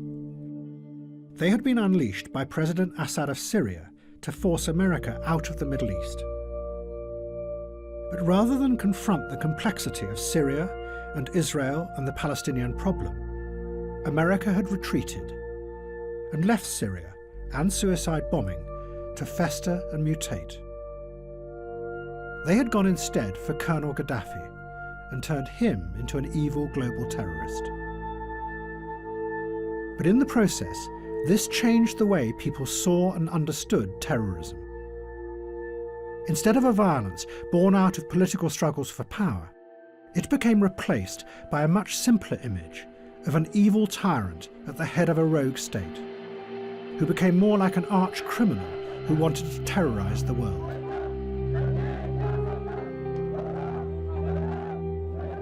All the politics and power dropped away.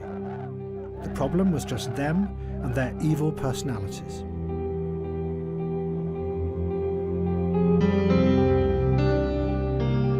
And after 9/11, this led to a new and equally simple idea: that if only you could remove these tyrannical figures, then the grateful people of their country would transform naturally into a democracy, because they would be free of the evil. We owe it to the future of civilization not to allow the world's worst leaders to develop and deploy and therefore blackmail freed-loving countries with the world's worst weapons. We know they've already got chemical and biological weapons there. We know that they're certainly doing their best to acquire nuclear weapons technology. If we allow them to do that and do nothing about it, then I think later generations will consider us deeply irresponsible. Both Tony Blair and George Bush became possessed by the idea of ridding the world of Saddam Hussein. So possessed that they believed any story that proved his evil intentions. And the line between reality and fiction became ever more blurred. In September 2002, the head of MI6 rushed to Downing Street to tell Blair excitedly that they had finally found the source that confirmed everything. The source, he said, had direct access to Saddam Hussein's chemical weapons program, which was making vast quantities of VX and sarin nerve agents. The nerve agents were being loaded into linked hollow glass spheres. But then someone in MI6 noticed that the detail the source was describing was identical to scenes in the 1996 movie The Rock, starring Sean Connery and Nicolas Cage.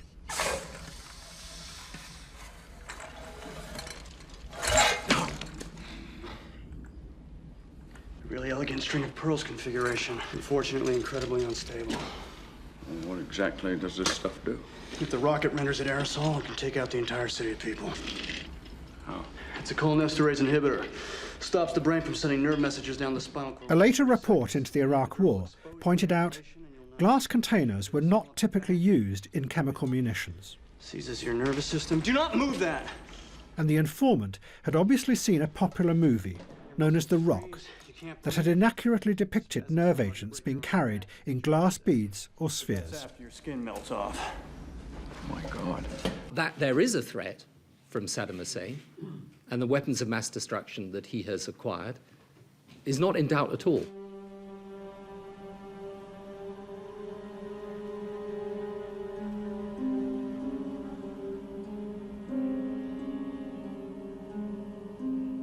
Hafez al-Assad had died in 2000.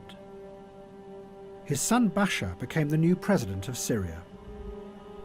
But he couldn't escape the inexorable logic of what his father had started.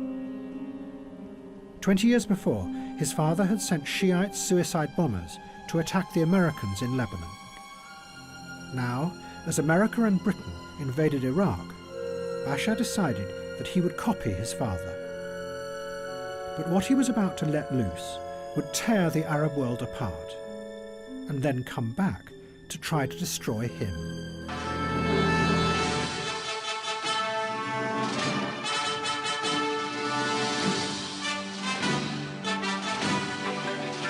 Bashar Assad was never supposed to have been president. It was always going to have been his elder brother, Basil. But then Basil had died in a car crash. So now, Bashar took over the giant palace that his father had built above Damascus.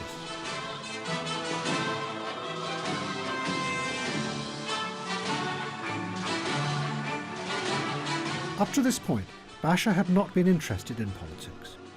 He was fascinated by computers. He founded the Syrian Computer Society and brought the internet to the country. His favourite band was the Electric Light Orchestra. But now he was president. And he set out to attack America.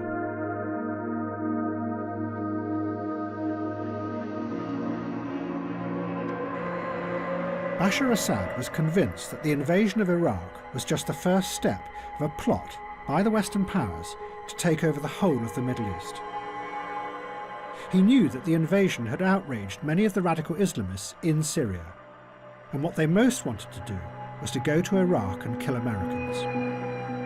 So Bashar instructed the Syrian intelligence services to help them do this.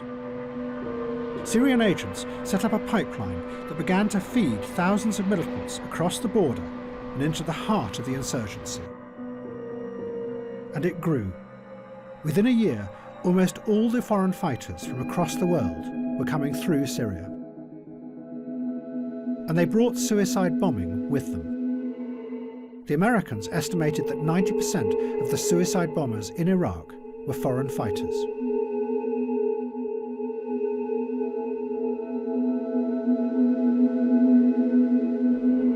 But it began to run out of control. Most of the jihadists had joined the group al-Qaeda in Iraq, that then turned to killing Shiites in an attempt to create a civil war. And the force that had originally been invented by the Shiites suicide bombing, now returned and started to kill them. Then this. A moment of silence before people realised what was happening. A few seconds ago, we just had repeated explosions in the street below me. People are now fleeing in terror from the central square around the mosque. This is what everybody feared. We just heard another explosion in the distance, that somebody would try to target this religious festival to try to bring about a sectarian conflict in Iraq.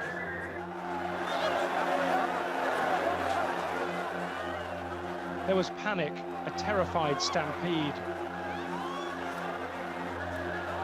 But some of these people were running into the next bombs. We counted at least 6 separate explosions.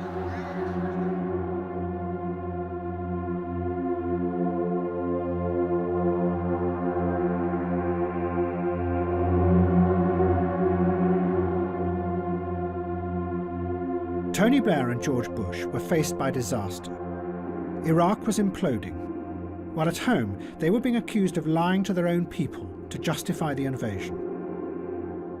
What they desperately needed was something that would show that the invasion was having a good effect in the Arab world. So they made an extraordinary decision.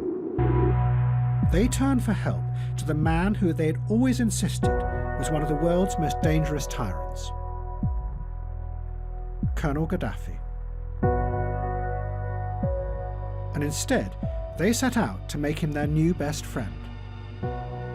It was going to be the highest achievement of perception management. A man who had been created by the West as a fake global supervillain was now going to be turned into a fake hero of democracy. And everyone, not just politicians, would become involved. Public relations, academics, television presenters, spies, and even musicians were all going to help reinvent Colonel Gaddafi.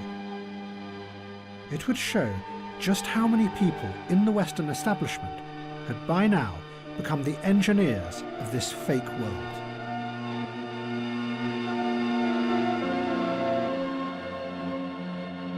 Ever since he had been accused of the Lockerbie bombing, Colonel Gaddafi had been a complete outcast. The West had imposed sanctions on Libya, and the economy was falling apart. But then suddenly, Tony Blair broke live into the BBC Evening News. The Prime Minister, Tony Blair, is about to make a statement the BBC understands from Downing Street. It's of international significance. He'll be making his statement at any moment. Now we can see pictures of him in Durham City. Here he is. Colonel Gaddafi has confirmed that Libya has in the past sought to develop weapons of mass destruction capabilities. Libya has now declared its intention to dismantle its weapons of mass destruction completely. This decision by Colonel Gaddafi is an historic one and a courageous one, and I applaud it. Today in Tripoli, the leader of Libya, Colonel Muammar al-Gaddafi, publicly confirmed his commitment to disclose and dismantle all weapons of mass destruction programs in his country. Colonel Gaddafi now became for Western politicians a heroic figure. His decision to give up his weapons of mass destruction seemed to prove that the invasion of Iraq could transform the Middle East. And Tony Blair travelled to meet Gaddafi in his desert tent, to welcome him back into what one journalist called the community of civilized nations.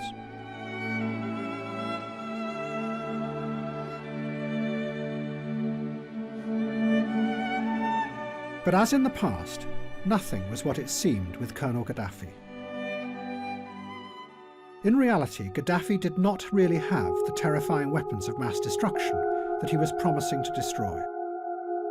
His nuclear program had stuttered to a halt long ago and never produced anything dangerous.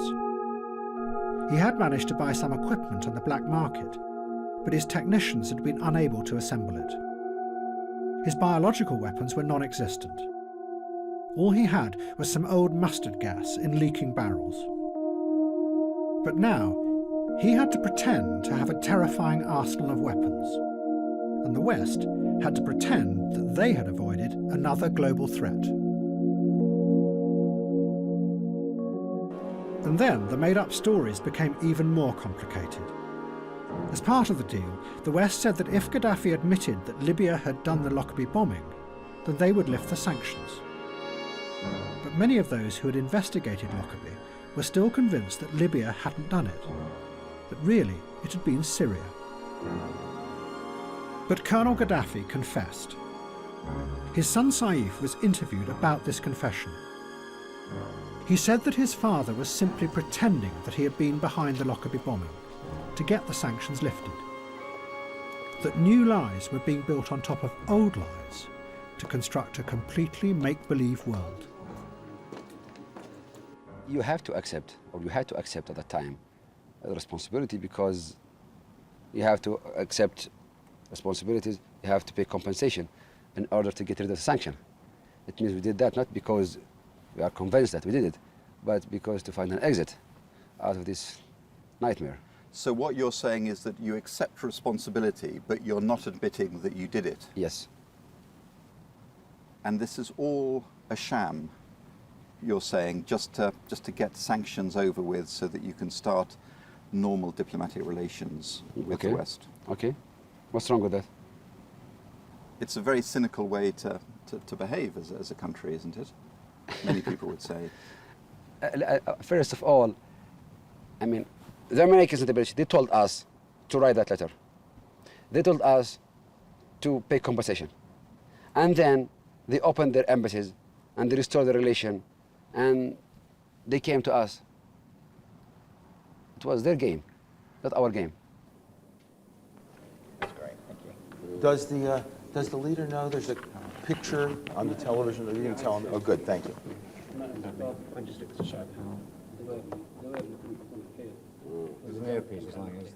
Public relations companies then came to Libya to do what they called reframing the narrative.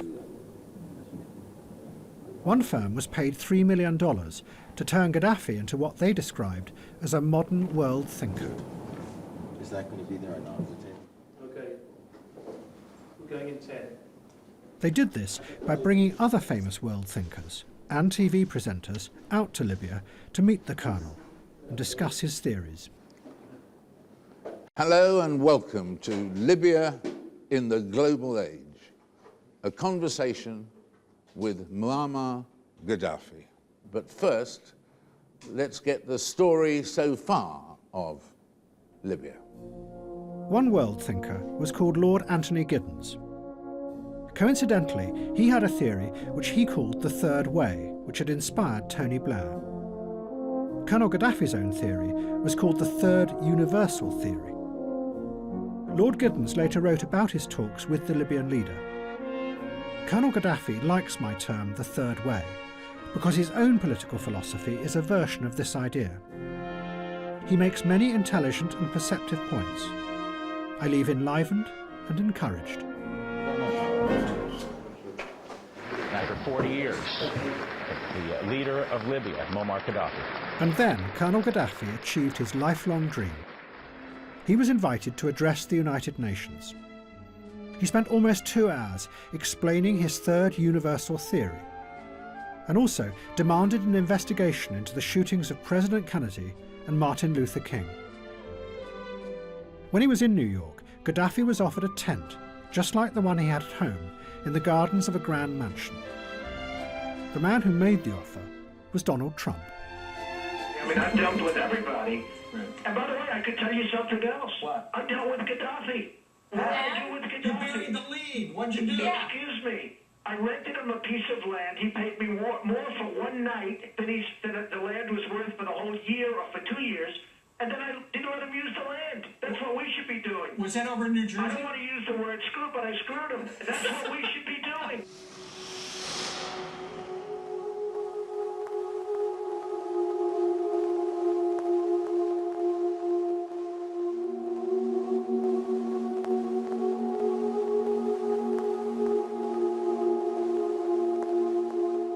People in Britain and America now began to turn away from politics. The effects of the Iraq War had been very powerful. Not only did millions of people feel that they had been lied to over the weapons of mass destruction, but there was a deeper feeling that whatever they did or said had no effect. That despite the mass protests and the fears and the warnings, the war had happened anyway. Liberals, radicals, and a whole new generation of young people retreated. They turned instead to another world that was free of this hypocrisy and the corruption of politics. They went into cyberspace. Once upon a time it was you and I.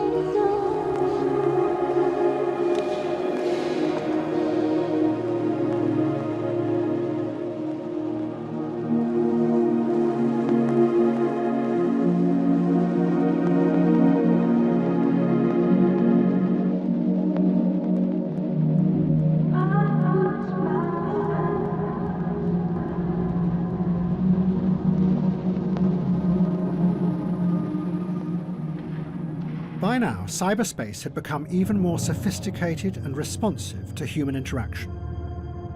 The online world was full of algorithms that could analyse and predict human behaviour. The man behind much of this was a scientist called Judea Pearl. He was the godfather of modern artificial intelligence. Pearl's breakthrough had been to use what were called Bayesian belief networks. They were systems that could predict behaviour even when the information was incomplete. But to make the system work, Pearl and others had imported a model of human beings drawn from economics. They created what were called rational agents, software that mimicked human beings, but in a very simplified form. The model assumed that the agent would always act rationally in order to get what it wanted, nothing more. One of the early utopians of cyberspace, Jaron Lanier, warned of the implications of this. The agent's model of what you are interested in will always be a cartoon model. And in return, you will see a cartoon version of the world through the agent's eyes. And, he added, it will never be clear who they are working for, you or someone else.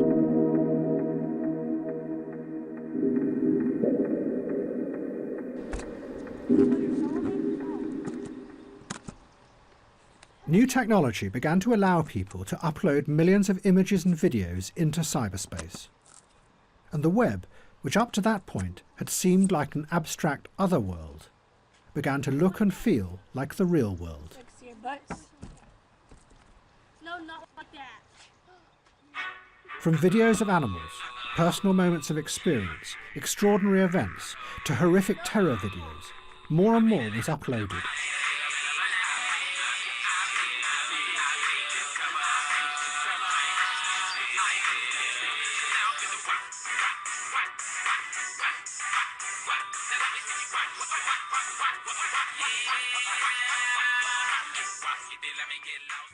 And in a strange, sad twist, the first terrorist beheading video that was posted online was that of Judea Pearl's own son, Daniel Pearl. He was a journalist for the Wall Street Journal and had been kidnapped by radical Islamists in Pakistan. They recorded what they said was his confession and then his killing. My name is Daniel Pearl. I'm a Jewish American. I come from, on my father's side, a family of Zionists. My father's Jewish. My mother's Jewish. I'm Jewish. Only now do I think about that some of the people in Guantanamo Bay must be in a similar situation. This was a new world that the old systems of power found it very difficult to deal with.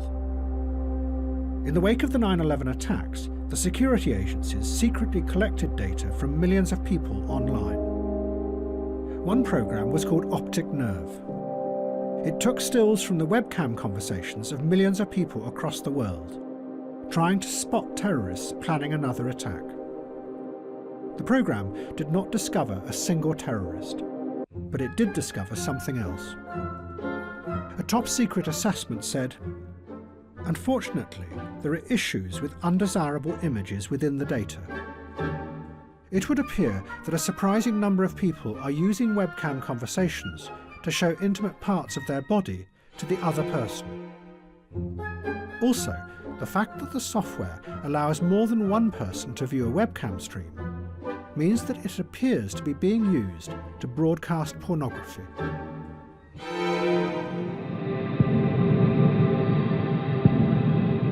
But increasingly, people were using the internet in other ways, to present themselves as they wanted to be seen. I guess a video blog is about me. I don't really want to tell you where I live because you could stalk me. The web drew people in because it was mesmerizing. It was somewhere that you could explore and get lost in any way you wanted. But behind the screen, like in a two-way mirror, the simplified agents were watching and predicting and guiding your hand on the mouse. Stop. I nearly threw my phone away. Stop. Stop. Pose. Pose. And snap a selfie. There you go. There you go. My name is Sweetie. The men asked me to take off my clothes. They undress. They play with themselves. But what they don't know, I'm not real. I'm a computer model, made piece by piece to track down these men who do this.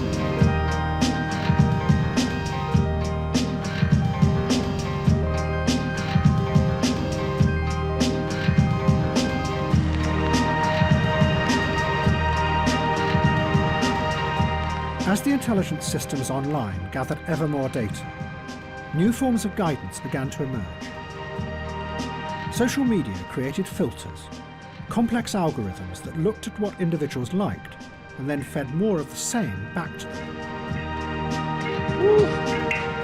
In the process, individuals began to move, without noticing, into bubbles that isolated them from enormous amounts of other information. They only heard and saw what they liked. And the news feeds increasingly excluded anything that might challenge people's pre-existing beliefs. Now it's alright, I know when my own life is coming, I say you will call out yourself.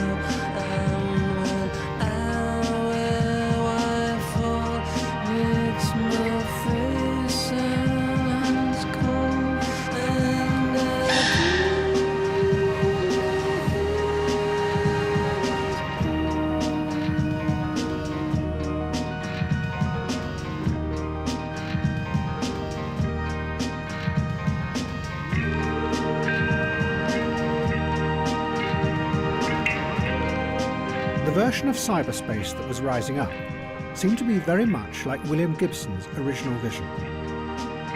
That behind the superficial freedoms of the web were a few giant corporations with opaque systems that controlled what people saw and shaped what they thought. And what was even more mysterious was how they made their decisions about what you should like and what should be hidden from you. But then, the other utopian vision of cyberspace re-emerged.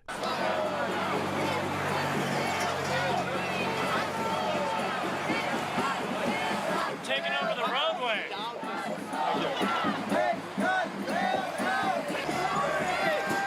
Take it!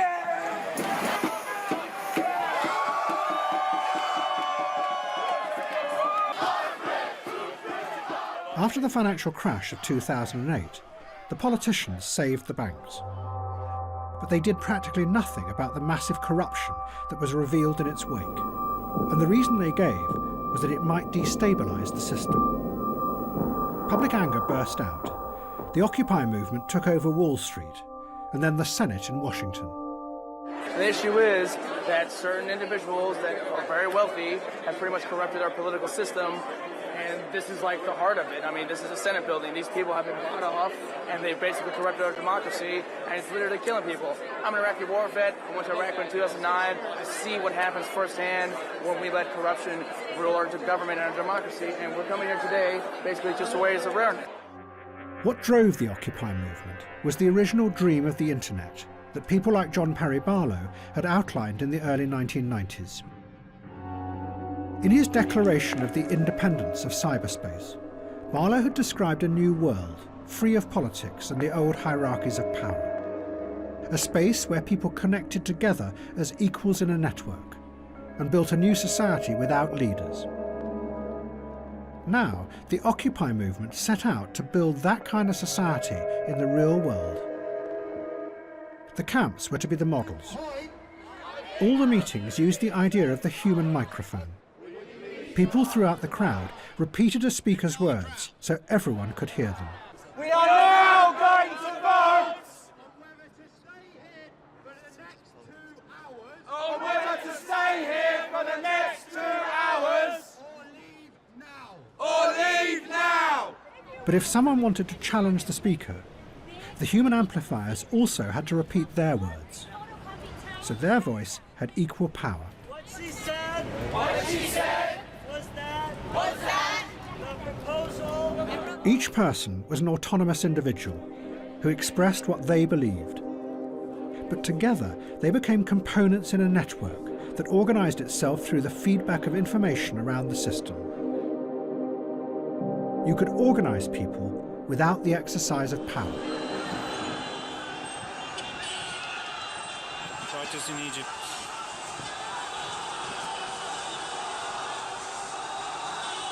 Documentário on Main Street. Looks like chaos. Looks like police running around and a few hundred people walking down the street. Then, almost immediately, the Arab Spring began. The first revolution started in Tunisia, but it quickly spread to Egypt.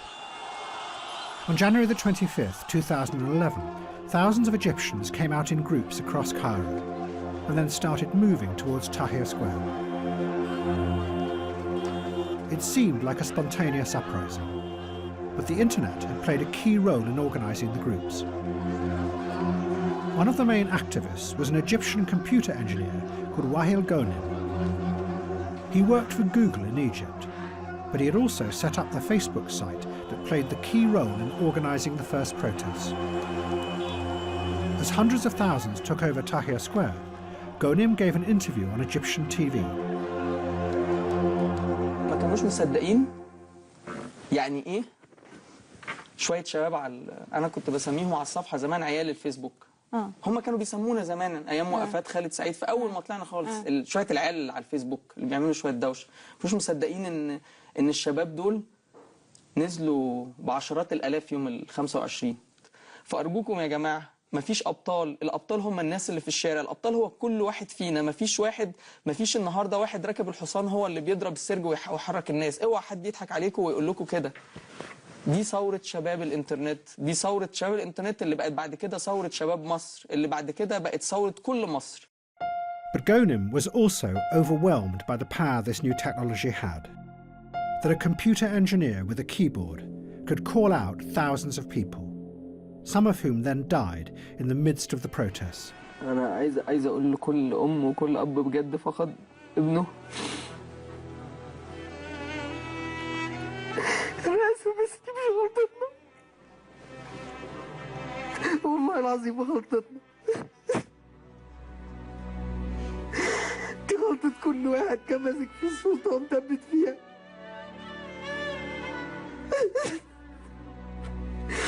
عايز أمشي.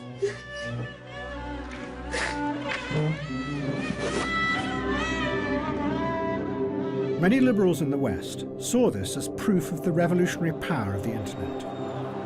Again, it seemed to be able to organise a revolution without leaders. A revolution powerful enough to topple a brutal dictator who had been backed by America and the West for 30 years.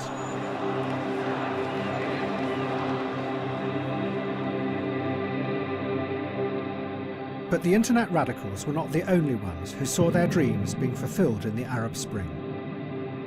Many of the political leaders of the West also enthusiastically supported the revolutions because it seemed to fit with their simple idea of regime change. It might have failed in Iraq, but now the people everywhere were rising up to rid themselves of the evil tyrants, and democracy would flourish.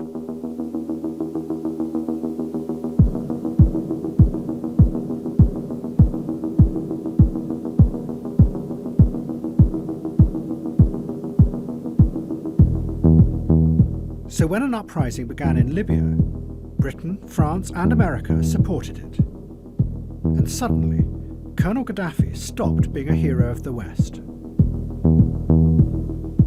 All the politicians and the public relations people and the academics who had all promoted him as a global thinker suddenly disappeared. And Gaddafi became yet again an evil dictator who had to be overthrown. His son Saif said, "The way these people are disowning me and my father is disgusting. Just a few months ago, we were being treated as honoured friends. Now that rebels are threatening our country, these cowards are turning on us." Colonel Gaddafi retreated to the ruins of the house that the Americans had bombed 30 years before and addressed the world. Those who love Muammar Gaddafi is the glory. If I had a position, if I were a president, I would have resigned.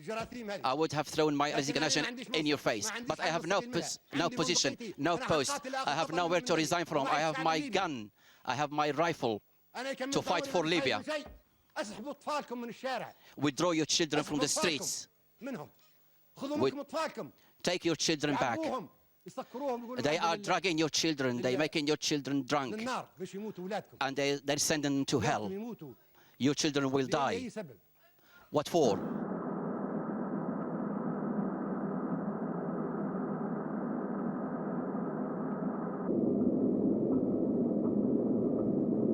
In November 2011, a large convoy was spotted driving at high speed away from Colonel Gaddafi's hometown of Sirte. An American drone, controlled from a shed outside Las Vegas, was sent to follow it.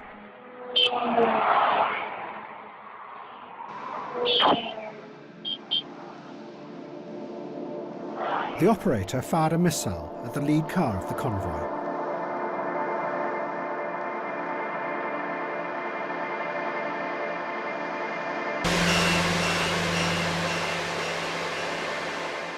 Gaddafi then fled, looking for shelter from the oncoming rebel forces. He hid under the road in a drainage pipe.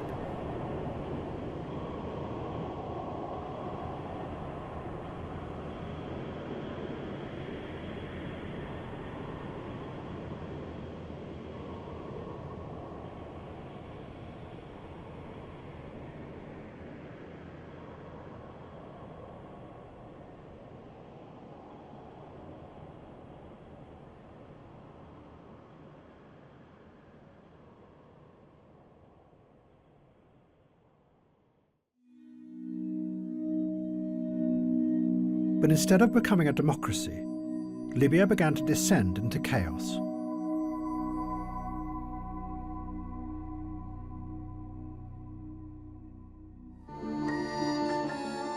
And the other revolutions were also failing.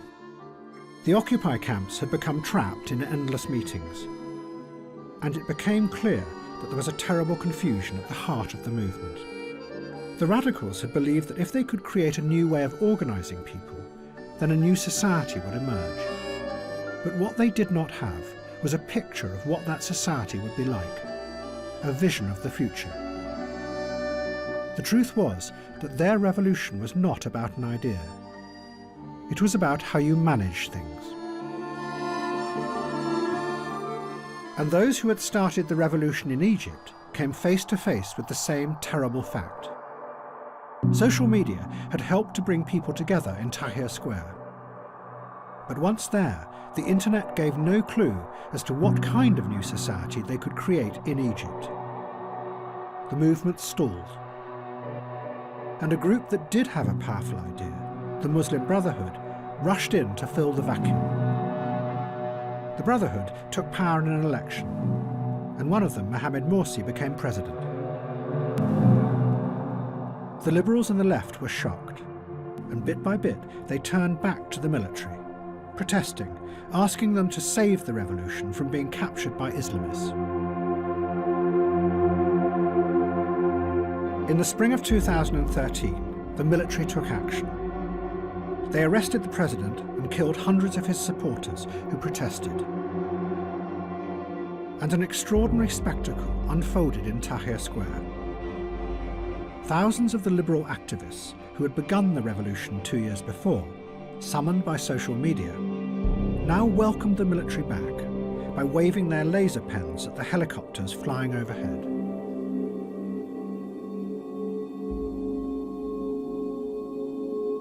The crowd had been summoned there, once again, by Facebook.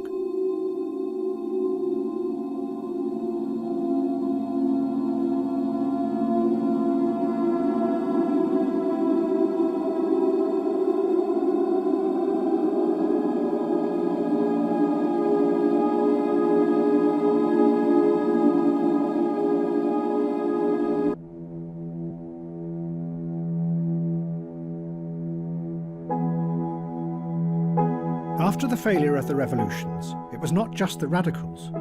No one in the West had any idea of how to change the world. At home, the politicians had given so much of their power away to finance and the ever-growing managerial bureaucracies that they, in effect, had become managers themselves.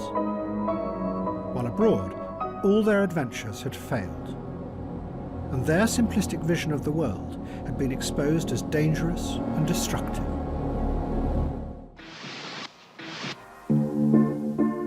But in Russia, there was a group of men who had seen how this very lack of belief in politics and dark uncertainty about the future could work to their advantage. What they had done was turn politics into a strange theatre, where nobody knew what was true or what was fake any longer. They were called political technologists, and they were the key figures behind President Putin. They had kept him in power, unchallenged, for 15 years. Some of them had been dissidents back in the 1970s, and had been powerfully influenced by the science fiction writings of the Strugatsky brothers. 20 years later, when Russia fell apart after the end of communism, they rose up and took control of the media. And they used it to manipulate the electorate on a vast scale. For them, reality was just something that could be manipulated and shaped into anything you wanted it to be.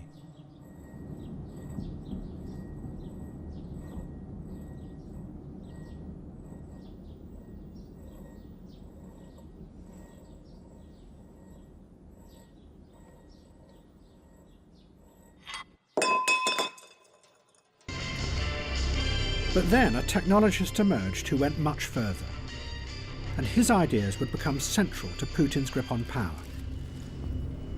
He was called Vladislav Surkov. Surkov came originally from the theatre world, and those who have studied his career say that what he did was take avant-garde ideas from the theatre and bring them into the heart of politics. Surkov's aim was not just to manipulate people, but to go deeper and play with and undermine their very perception of the world, so they are never sure what is really happening.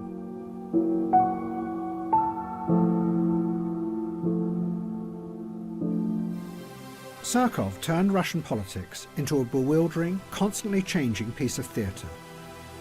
He used Kremlin money to sponsor all kinds of groups, from mass anti-fascist youth organisations to the very opposite, neo-Nazi skinheads.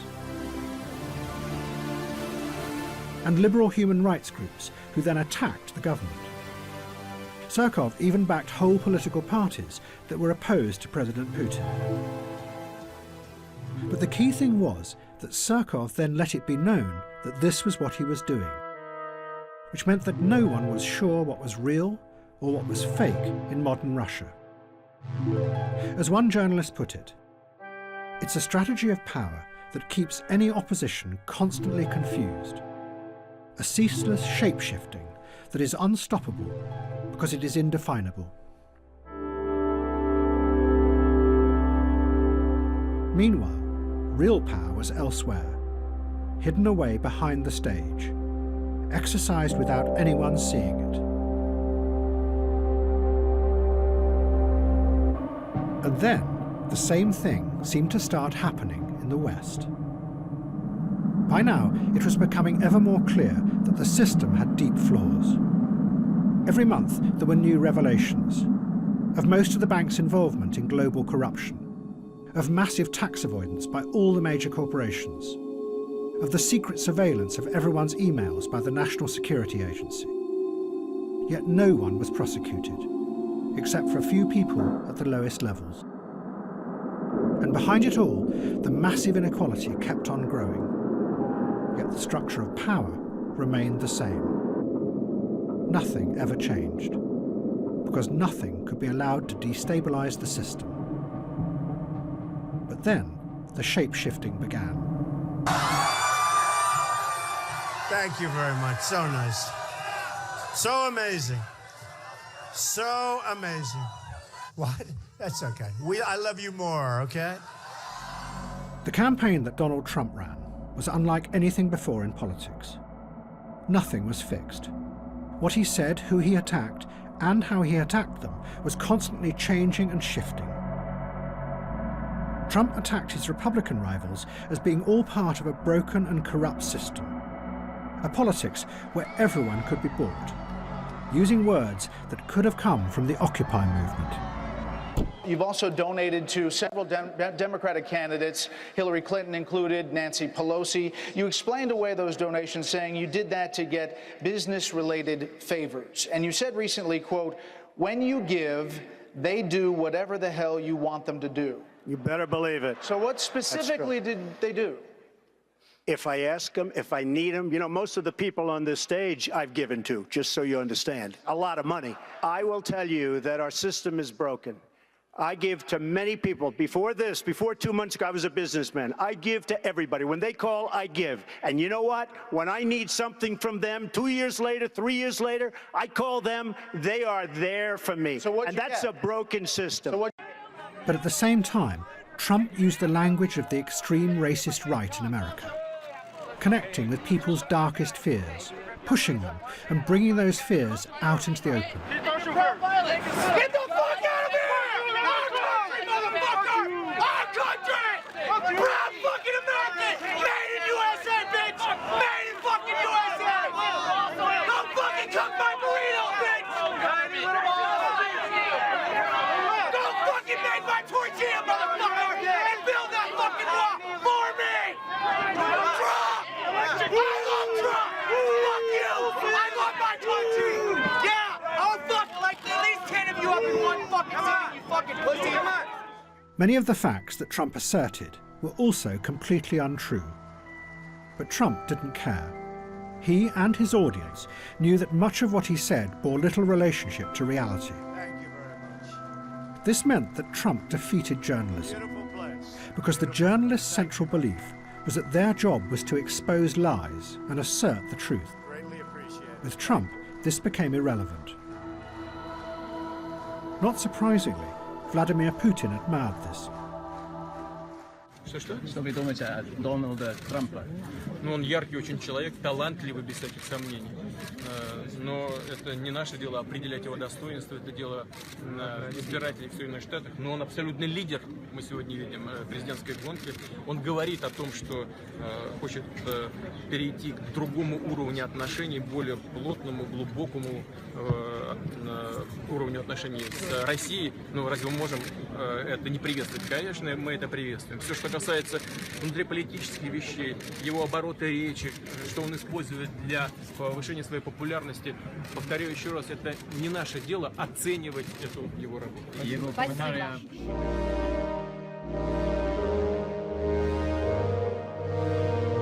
The liberals were outraged by Trump, but they expressed their anger in cyberspace, so it had no effect, because the algorithms made sure that they only spoke to people who already agreed with them. Instead, ironically, their waves of angry messages and tweets benefited the large corporations who ran the social media platforms. One online analyst put it simply: angry people click more. It meant that the radical fury that came like waves across the internet no longer had the power to change the world. Instead, it was becoming a fuel that was feeding the new systems of power and making them ever more powerful. But none of the liberals could possibly imagine that Donald Trump could ever win the nomination. It was just a giant pantomime. And then, of course, there's Donald Trump. Donald Trump has been saying that he will run for president as a Republican, which is surprising since I just assumed he was running as a joke.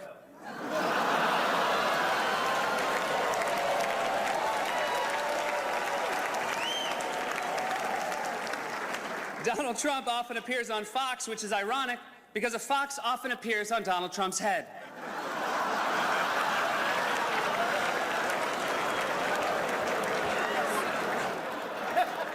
Donald Trump owns the Miss USA pageant, which is great for Republicans because it will streamline their search for a vice president.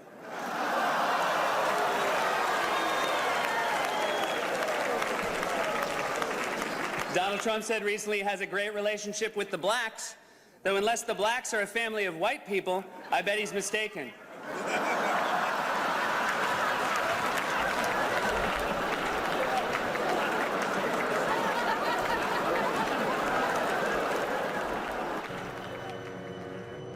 But underneath the liberal disdain, both Donald Trump in America and Vladislav Surkov in Russia had realized the same thing: that the version of reality that politics presented was no longer believable, that the stories politicians told their people about the world had stopped making sense. And in the face of that, you could play with reality, constantly shifting and changing, and in the process, further undermine and weaken the old forms of power.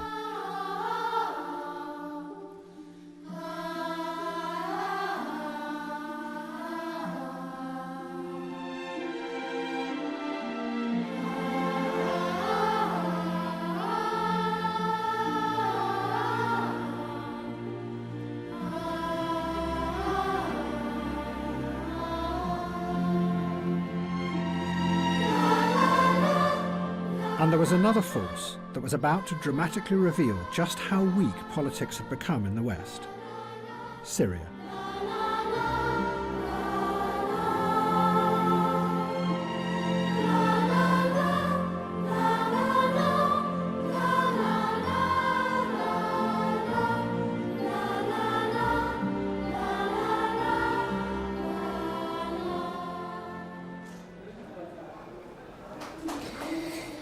The attack happened here at a central police station in Damascus. Police say the bomber came up the stairs.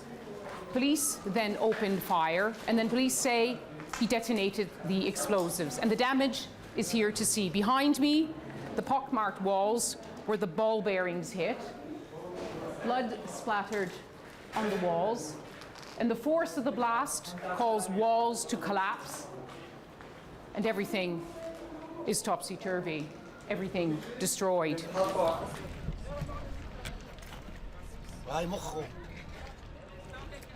By now, Syria was being torn apart by a horrific civil war. What had started as part of the Arab Spring had turned into a vicious battle to the death between Bashar al-Assad and his opponents. And at the heart of the conflict was the force that his father had first brought to the West: suicide bombing. Back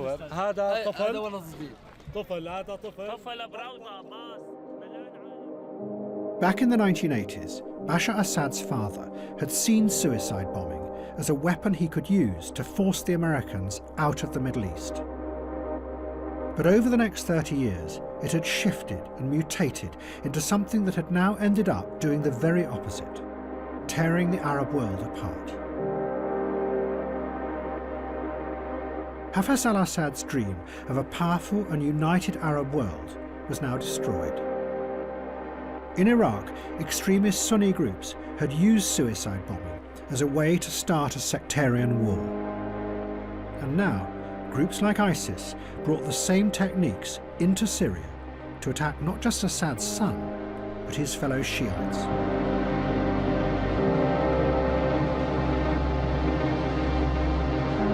And like his father, Bashar Assad retaliated with a vengeful fury, and the country fell apart. Allahu Akbar.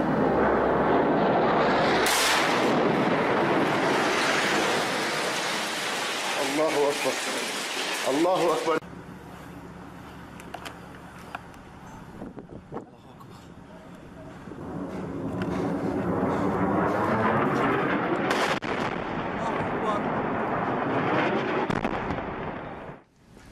My fellow Americans, tonight I want to talk to you about Syria, why it matters, and where we go from here. Faced by the war, Western politicians were bewildered.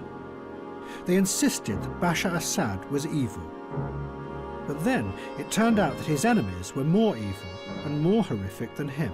The question before the House today is how we keep the British people safe from the threat posed by ISIL. This is not about whether we want to fight terrorism, it's about how best we do that. So Britain, America and France decided to bomb the terrorist threat. But the effect of that was to help keep Assad in power.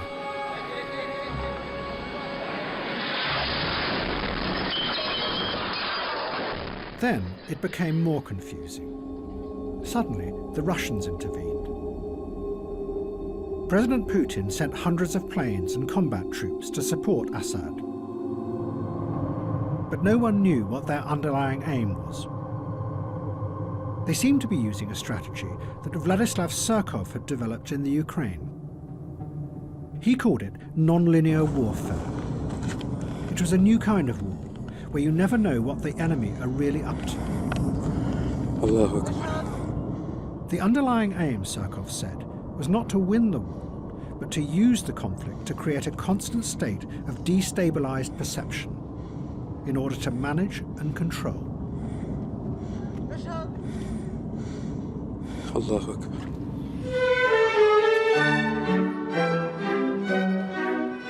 In March 2016, the Russians suddenly announced with a great fanfare that they were leaving Syria.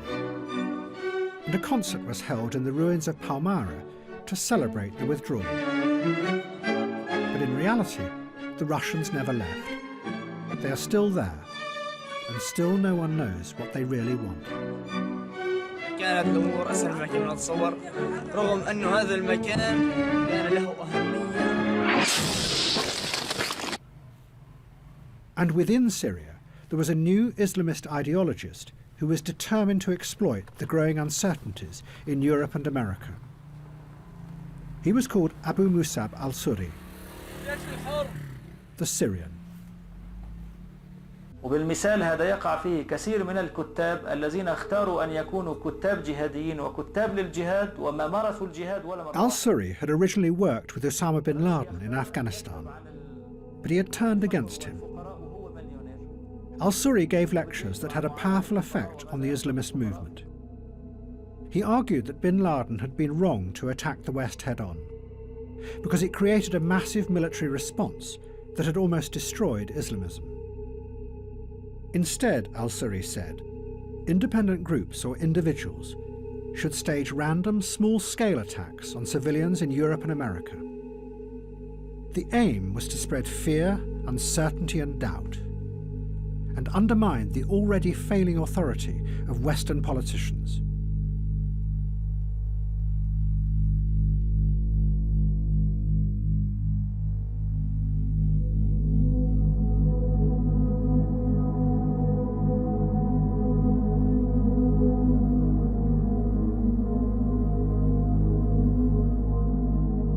The effect of the attacks shocked Europe and America and gave powerful force to the new politics of uncertainty and anxiety. I'm sure that you, with me, share the absolute horror and total revulsion at what happened in Paris last Friday. And I'm afraid there is, and we have to be honest and frank about this and talk about these things without being fearful. There is a problem with some of the Muslim community in this country. There is a problem, and we have to be honest about it. Our politicians, I'm afraid, haven't had the guts. This could be the great Trojan horse of all time. Because you look at the migration, study it, look at it. Now they'll start infiltrating with women and children. Both the Brexit campaign in Britain and Donald Trump in America did exactly what al-Assad had predicted. They used the fear to dramatize a world where everything, even going to a restaurant, had become a risky event. And what had been seen as doomed campaigns on the fringes of society that could never win became frighteningly real.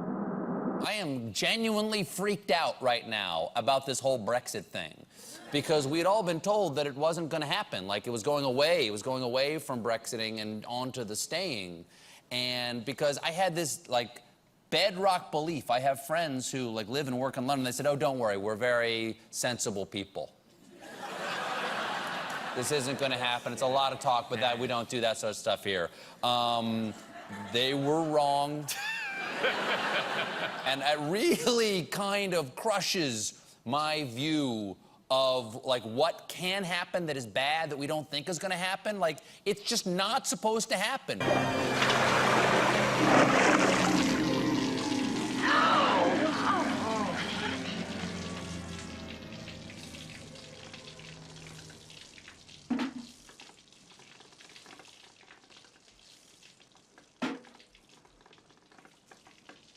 I feel like we're watching the stirrings of fascism in Europe again, and I genuinely never thought it would be my country that did that.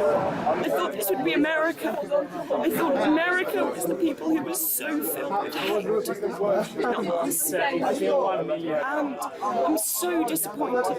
I'm so hurt. Z.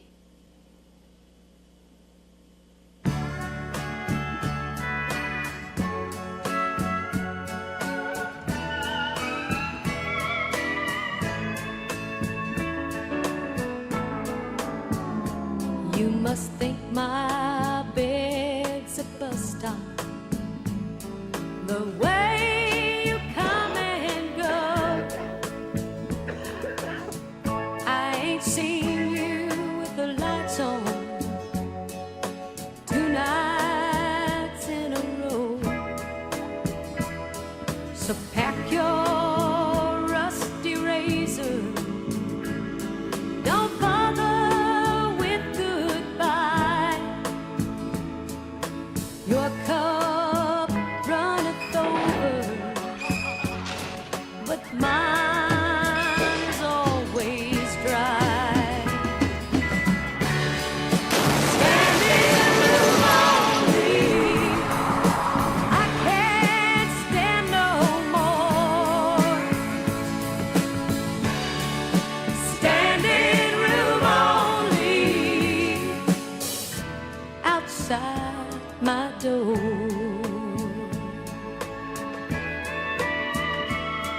Don't help me set the table, 'cause now there's one less place. I won't blame Mama Silver for a man who won't say grace. If home is where the This is my heart right to is, free speech going on here, okay? then your home's on the streets. Me, I'll read a good book, turn out the lights, and go to sleep. Standing room only, I can't stand no more, no more. Standing room only.